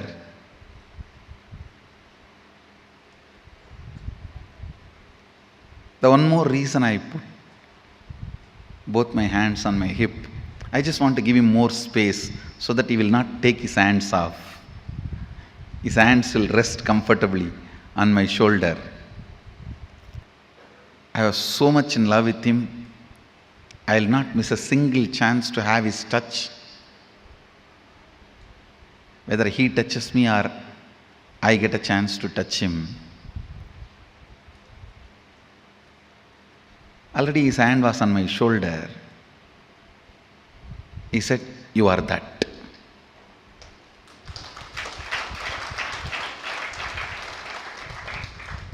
It was so clear, I can see. It's directly from his third eye to my third eye. There was no questions, doubts after that. He himself explained. Your intention is the only living mechanism in you. ஆஞ்ஞையே உனக்குள் இருக்கும் உயிர், ஆஞ்ஞையே உனக்குள் இருக்கும் கடவுள், அதுவன்றி வேறொன்றும் உன்னுள் உயிர்த்திருப்பதில்லை என்பதனால் உயிர்த்திருக்காத ஒன்று உயிருக்கு உபத்திரவம் தர இயலாது. Means your intention only is you, your intention, what you want to be is only God in you. Your intention is the only living mechanism in you. Other than your intention, everything else is matter in you. Because of that, the matter cannot disturb your intention, which is you. You cannot be controlled, affected by the matters in you.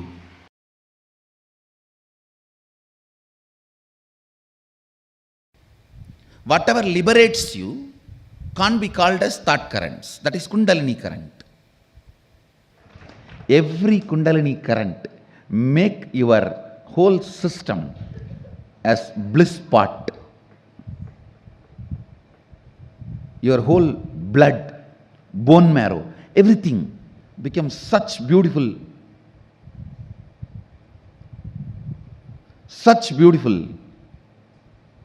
bliss overflow. What you strongly believe inside you as your fundamental right. Listen, all of us strongly believe some things as our fundamental right. That freedom should not be touched, because I go through whatever I go through which I don't want in my life just for that one thing. So all of you look into what do you think as your fundamental right. Listen, what you feel, what you believe as your fundamental right, that plays a major role. Because when you are alone, you boil down only to your what do you think as your fundamental right. A man who thinks, I tolerate all this just for the sake of money, who thinks money is his fundamental pleasure, fundamental right, naturally he will become rich. He will be working only towards wealth and he will become rich. But he will not be fulfilled. Please understand, whatever you think as your fundamental right, you equate that and your life. You are ready to bargain with your life to gain that. Sometime yes from girlfriend, sometime yes from a business proposal, sometime yes for pleasure. Whatever you equate as your fundamental right in your life, you will get that, no doubt. But be very clear, you will never be fulfilled by that, because actually your fundamental right is to build the bliss chemistry in you. Anything other than that, you will feel you have been cheated or you wasted your life on it.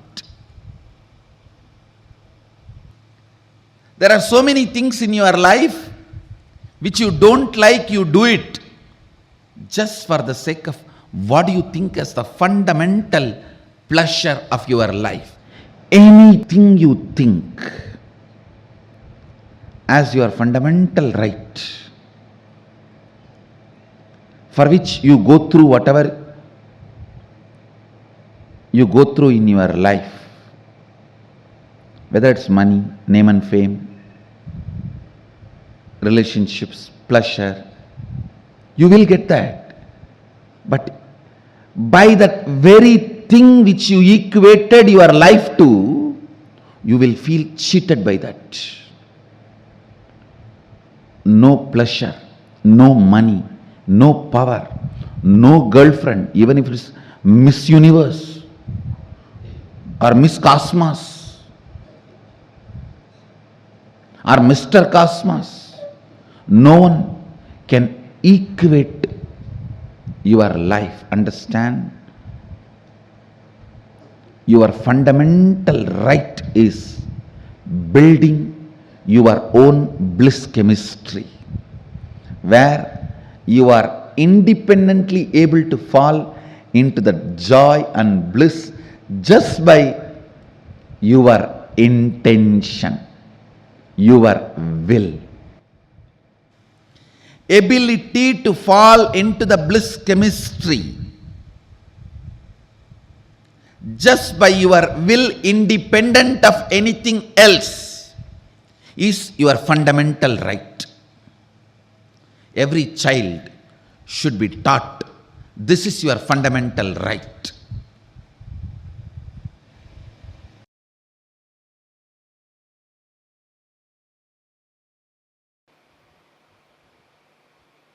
I'll just connect and tell you clearly.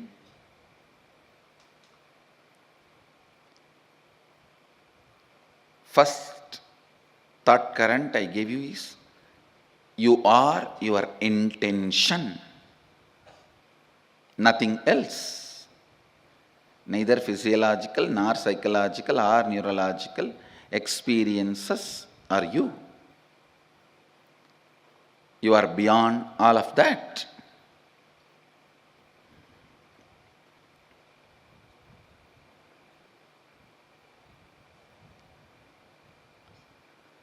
Now listen to this thought current.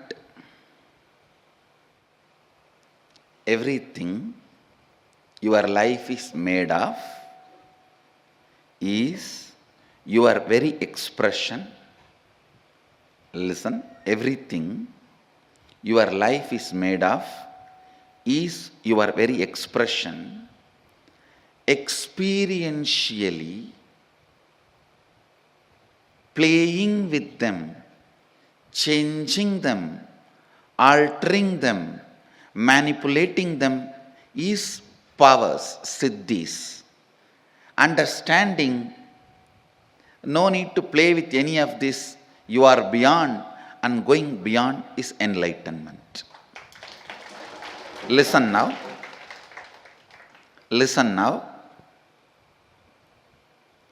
Now what I said is pure science. Mahadeva gives a very powerful practical methodology to experientially realize this statement. The statement which I uttered now is a sutra, pure science. Whatever you see in your life, including the walls of this hall and me sitting in front of you, this throne, your chair, the people sitting around you, everything is made of a material which is from inside you. You can alter, manipulate, extend, reduce, change everything as you want. Please understand. Everything you see in your life is made out of a stuff which comes from your very self.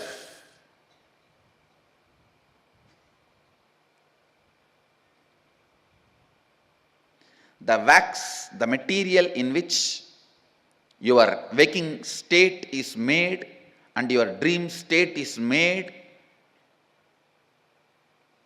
that material is from you, inside you, just like cobweb. It's from you, the material is manifested. Listen. Listen. How this can become our realization? how this can become our realization. This thought current now which I said is a pure science. Now Mahadeva comes next to applied science. How to make that into reality for you and how to use that in your day-to-day life. It's a very beautiful revelation. Listen. Mahadeva says,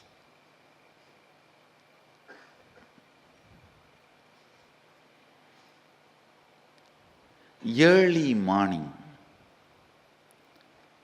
the period of Brahma Muhurta, where the so-called reality, waking state has not become 100% real for you, and the dream state has not yet become 100% dream state for you, where you are just moving in between. Brahma Muhurta, morning 4:30 to 6, where your inner space, some moments is in waking state, some moments in the dream state. Make use of that time to infuse some ideas into your system. Listen. For example, you are feeling life around you and inside you is very poor. You are not having enough resources. You want wealth. Try to play early morning, that 4:30 to 6, infusing yourself with the idea, let me manifest wealth. Your visualization should be more towards wealth, not towards moving away from poverty. Please understand, if you say, let me move out of poverty, you will be all the time visualizing poverty. No. Move towards wealth. Visualizing wealth. The first thing will happen when you consciously play with your Brahma Muhurta consciousness. That is a unique consciousness. That's a unique time and space where you are neither fully awake nor fully sleeping nor fully dreaming.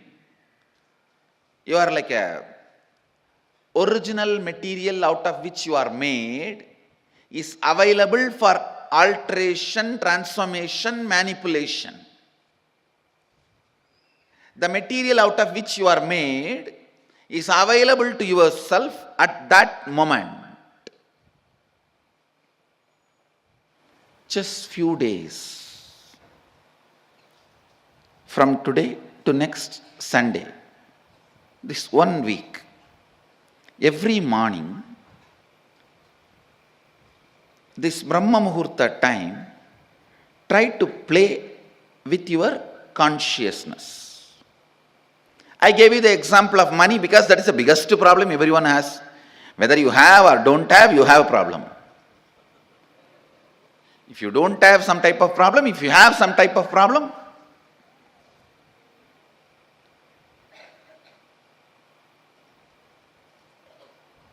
you can work on even your health. You can work on your relationships. You can work on your fulfillment, feeling alone, empty, lonely, on anything you can work. Try to visualize what you want to manifest. It will not take more than 3 or 4 days for you to realize, actually you are setting the trend and thought current. You are setting the trend and thought current of what you want to express in that Brahma Muhurta time. Sleeping during that time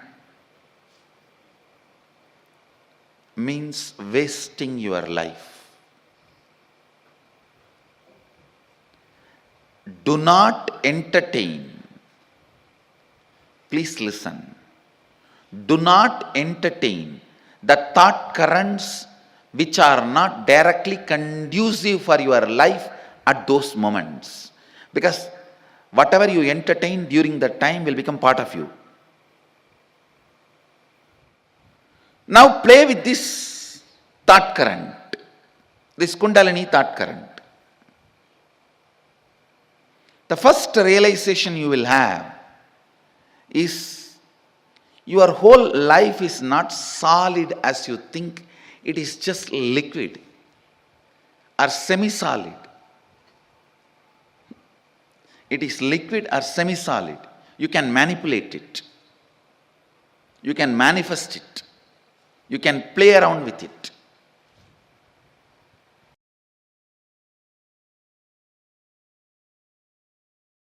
Understanding this thought current is too important.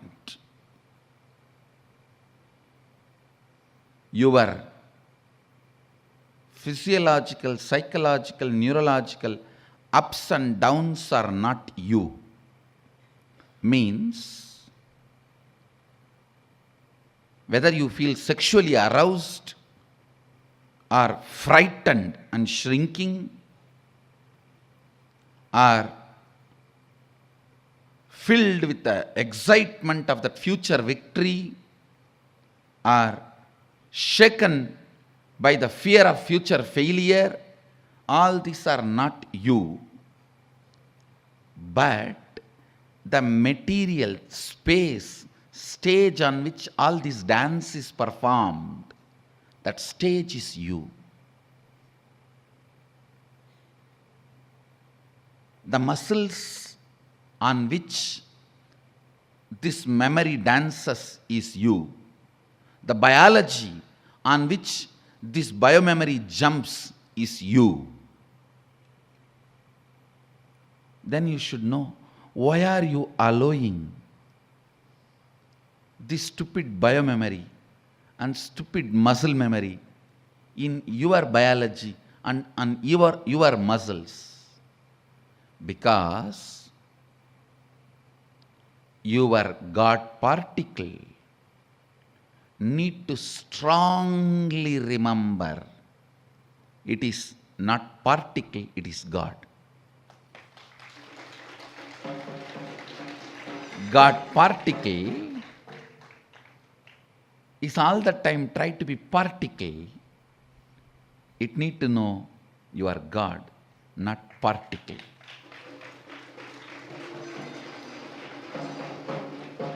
Understand?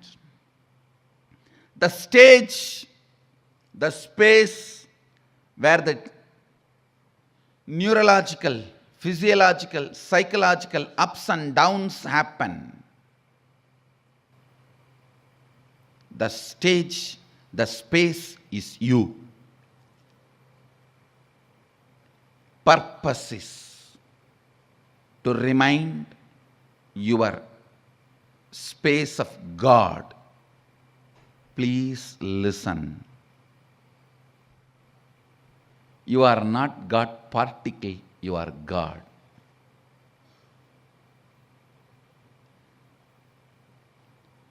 You are not Aham, but you are Sadashivoham. Understand? Knowing this thought current is opening your inner guru to yourself. Then even getting terrorized by the fear of death,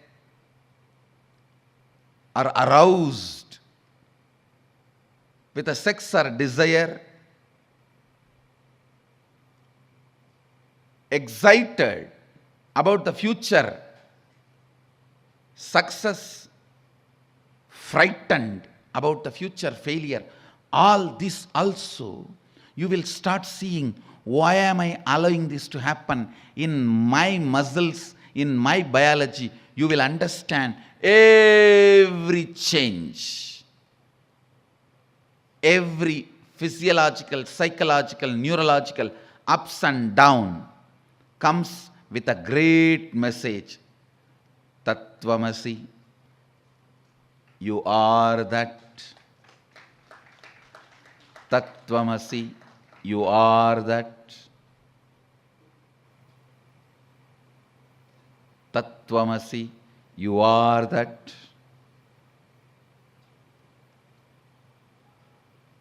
This is what I call perpetual completion. Sahaja Samadhi. My physiological, psychological, neurological ups and downs are not me, but the muscles and biology in which all these are happening is me. So, why am I allowing all this to happen in me? Because they come with a message, I am that. They come with the message, you are that. They come with the message, I am God, not particle. Let this become your subject for Vakyartha Sadas, cherishing, thinking, feeling, internalizing, internalizing. You will see even a small needle piercing your body by mistake, or you go on getting into a fight unnecessarily. Everything leads to this one reminder, Sadashivoham, Sadashivoham, Sadashivoham, Sadashivoham.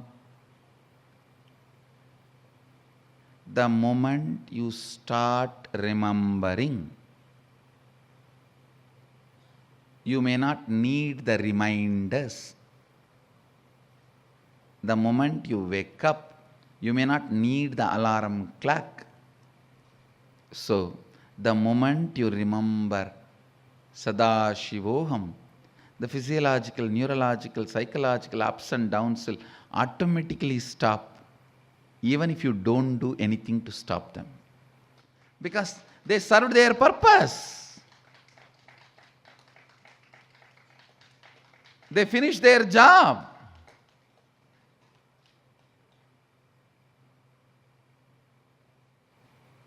Every fear stroke comes with a message. Remember you. Every desire comes with a message. Get back to you. Internalizing this thought current will put you in perpetual completion, Sahaja Samadhi.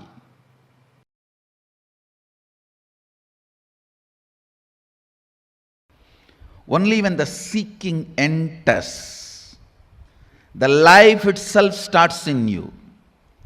Till then, whatever you may have may be style, but not life. Understand?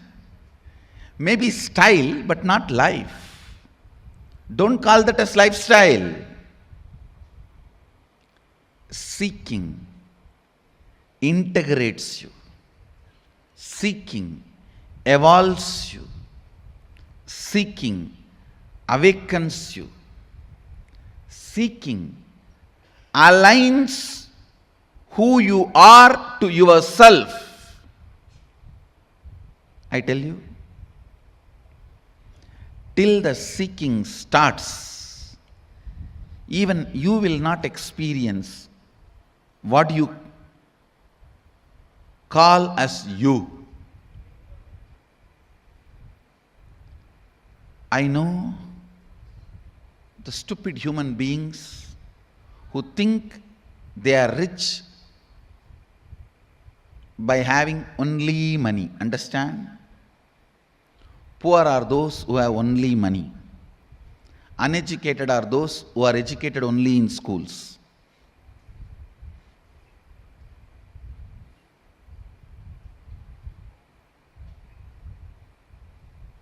Seeking sets the right standard, right expectation about life. All these words have no meaning till seeking enters into you. Till you start questioning your very existence. Till you start analyzing genesis of your identity. Till you start looking. Please understand, I am not saying till you find answers. No.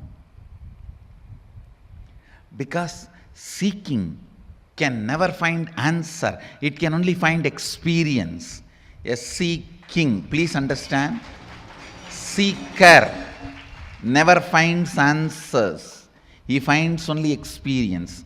Seeking actually awakens the seeker to his original state.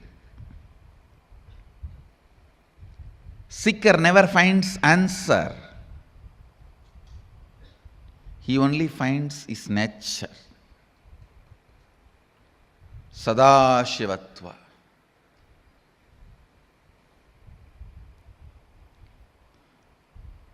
Till seeking penetrates your thinking system, till seeking becomes an important component of your cognition, life has not started in you. Life starts when seeking becomes your cognition. When the seeking becomes your cognition, everything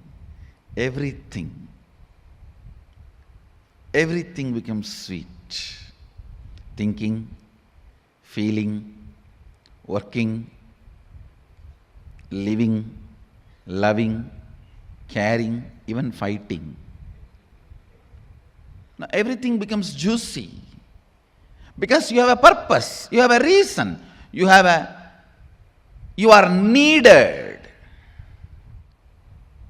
Look into this important pattern in which all of you are stuck. All of you are constantly comparing the lifestyle and thought current which develops after seeking. Its plus and minus, and the lifestyle before the seeking and its plus and minus. If you are doing that, you are stupid. Then you are comparing like a adults' lives plus and minus and kids' lives plus and minus. Yes, surely kids' life has some plus which adults' life does not have. But that does not mean you can remain as kid forever. That is a disease. That is sickness. That is immaturity. Being childlike is different. Being childish is different. You are trying to be childish and you think your childishness should be celebrated as cute. No. No.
Nityanandam.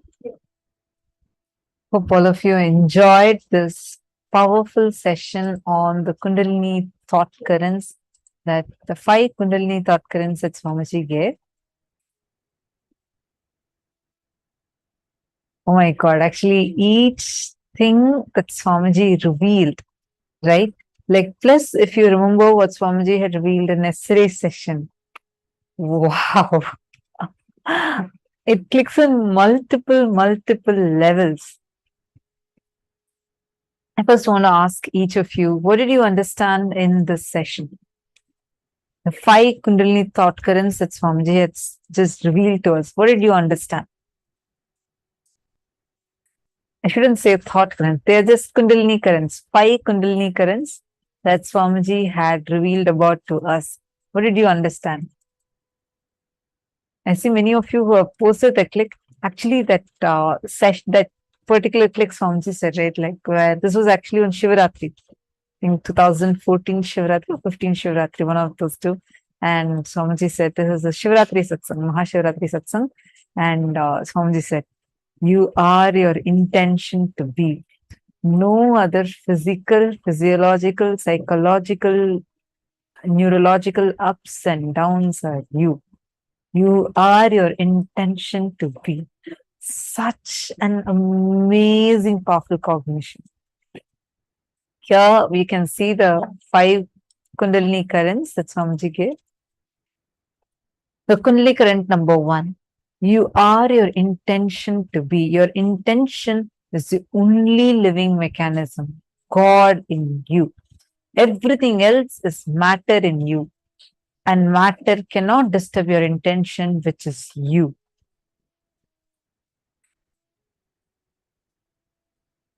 The Kundalini current number 2. I am blissful because I am Mahadeva, supreme consciousness. Third, everything your life is made of is your very expression. Experientially playing with them, altering them is powers. Understand, there is no need to play. You are beyond this, and going beyond this is enlightenment. Oh my God, just take a few minutes to type this, then I'll show the next 2 Kundalini currents too. Take a few minutes. I request everyone to please type it.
Now, let's go to the next two Kundalini currents. All of this one. Of these, I hope we have finished writing. The next one. You are the space in which all the ups and downs happens. Understand inside you. Have it clearly. My physiological, psychological, neurological ups and downs are not me. But the muscles and the biology in which all these are happening is me. The space in which all these are happening is me. We are the space in which all these ups and downs are happening. It's just so powerful, right? Understand, seeking is not an alternative lifestyle, but native lifestyle to keep in the altar. Till seeking becomes an important component of you, of your cognition, life has not started in you. Take a few minutes. I'm going to give you all a few minutes so that you can write this down. Please type it and post it on Facebook.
All right. I hope now all of you are having it.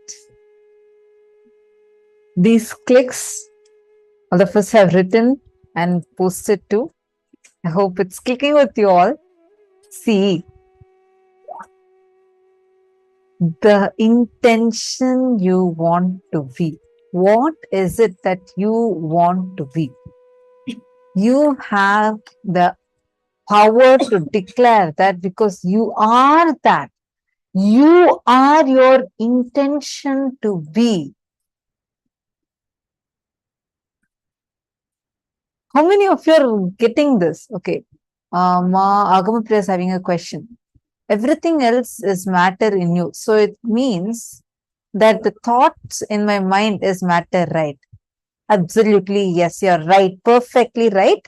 And you're also asking, I'm a little confused because I remember Swamiji saying, mentioned antimatter in one satsang few days ago. I remember that antimatter is also about thoughts. Beautiful question, Mahagama Priya. Listen carefully. Matter and antimatter.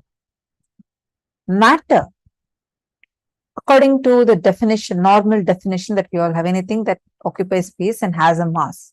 This is what we call as a matter in science normally, right? And yes, thoughts are matter. That's absolutely right. The next question you're asking. So if thoughts are also matter, then what is antimatter? Antimatter is not equal to thoughts. Antimatter is that unmanifest matter which is existential and has the potential to transform into any matter that you want. For example, for example, let's say Swamiji is materializing something or teleporting something to you.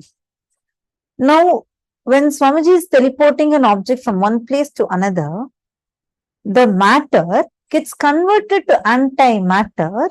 Understand? When it is getting converted to antimatter, it has all the qualities of matter and much more, except that it is not in that particular form that you are wanting to see it to be.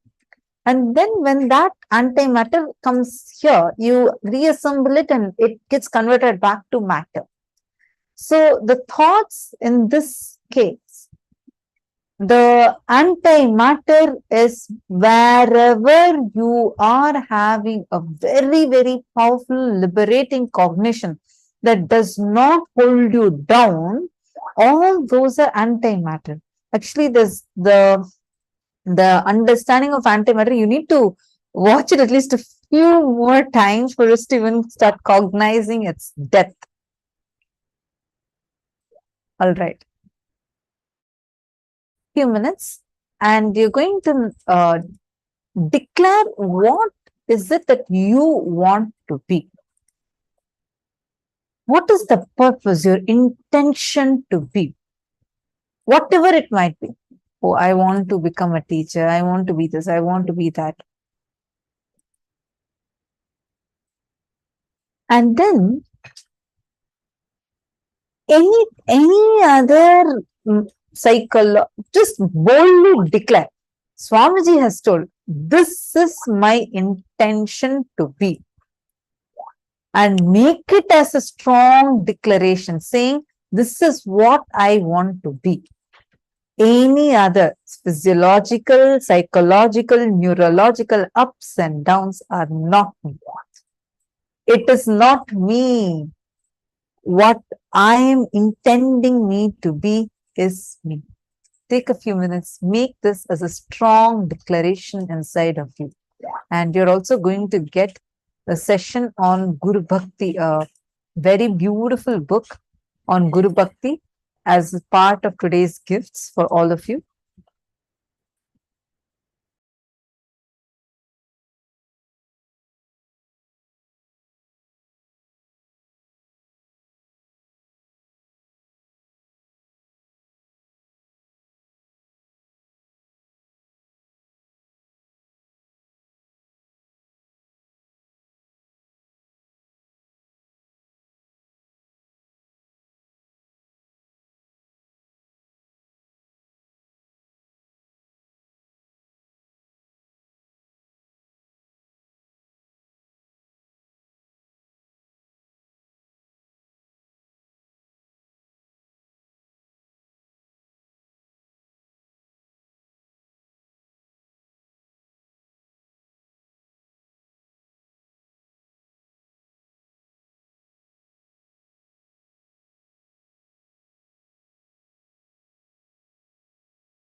Now, let us continue this power of Aushadha Darshanam with the same context. See, as Swamiji beautifully revealed yesterday, you are your intention to be. Therefore, if your intention is to be Swamiji, to be Paramashiva, then when you decide that, that has to become your reality. When you are ready to drop anything else that is holding you back. See, it may be some greeds, it may be something you really want. It may be something that you're afraid of. Like, we all have this fear of the unknown. If I drop my identity, what happens to me? That feeling. Like this, there are various things that hold us back. All we have to do is say that, Swamiji, I want to become you. All of that, even if it is for the rest 23 hours, 59 minutes of the day, you are only stuck in your pattern. But 1 minute of the day, you're consciously cognizing, I am Paramashiva, consciously declaring, I am Paramashiva. That is what matters in the cosmos. More than how much of a time you spend, it is whether you are doing it consciously or unconsciously that makes the huge difference. Now, with that declaration that each and every one of us have just taken, to be in that space of Paramashivatva, no matter what, the patterns do not matter to me. We'll continue this power. We are going to be doing a slightly different variation of this power in this round. The power of body scanning. Yes, you're going to be able to scan the body of another person and diagnose any issue, any physical or mental imbalance that they have in their body. The Swamiji very beautifully explains the science.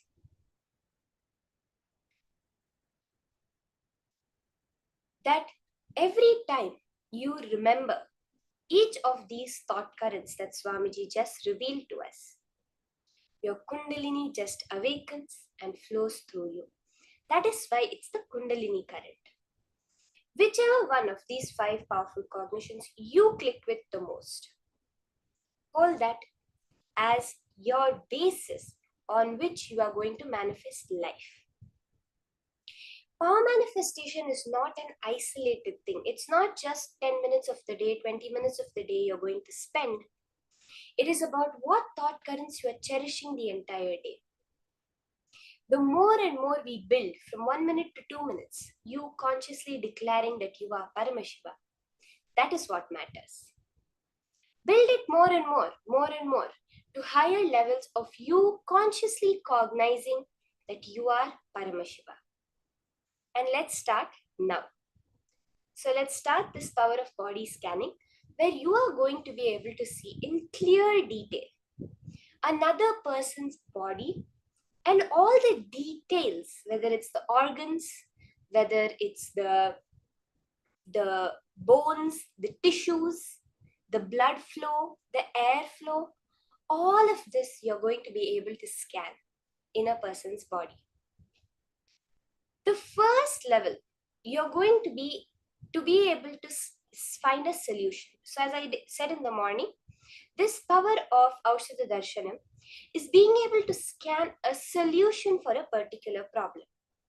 We started off with having a medicine on screen and scanning what the disease that cures.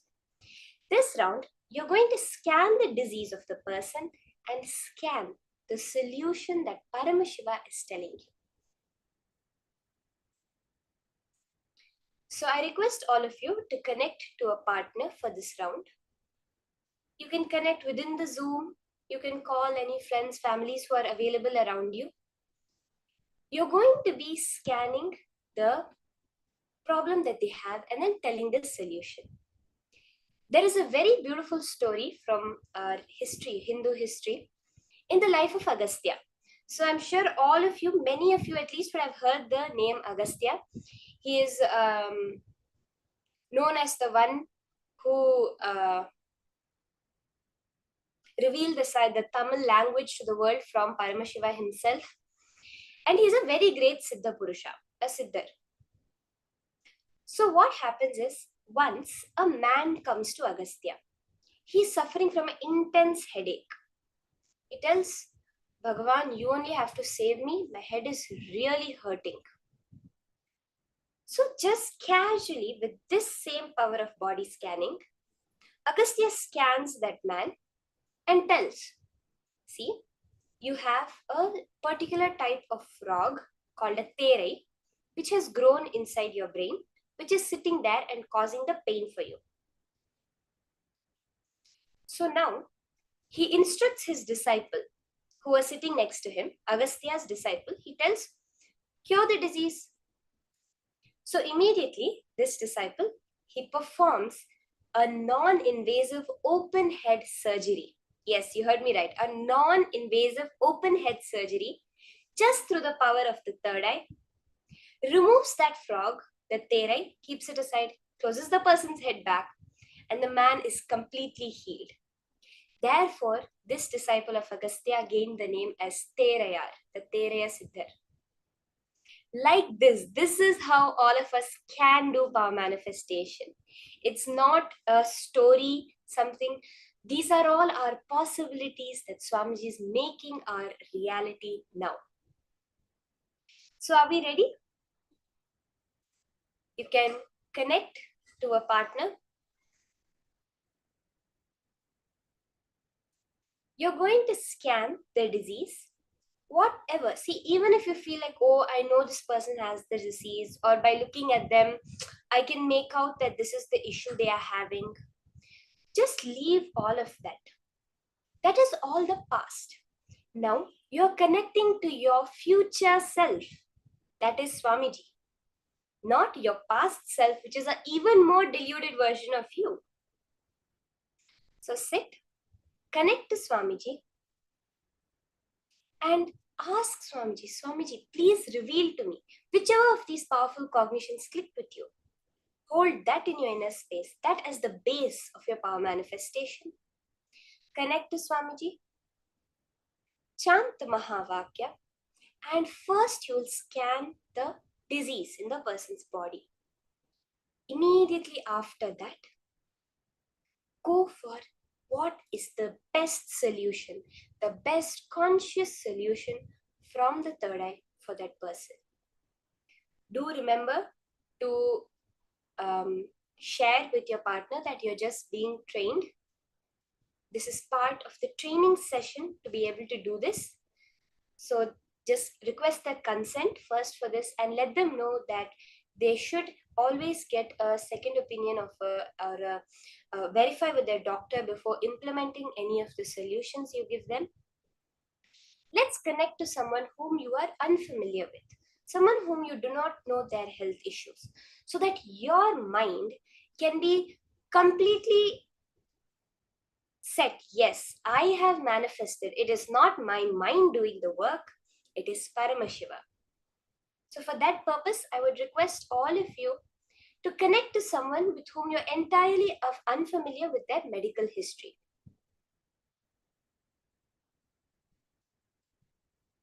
So let's start.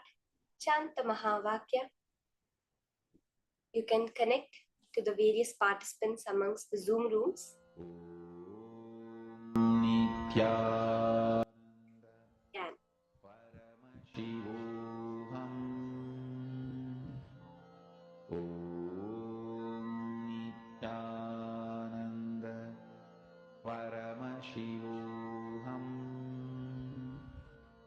Om Nithyananda Paramashivoham. Om Nithyananda Paramashivoham.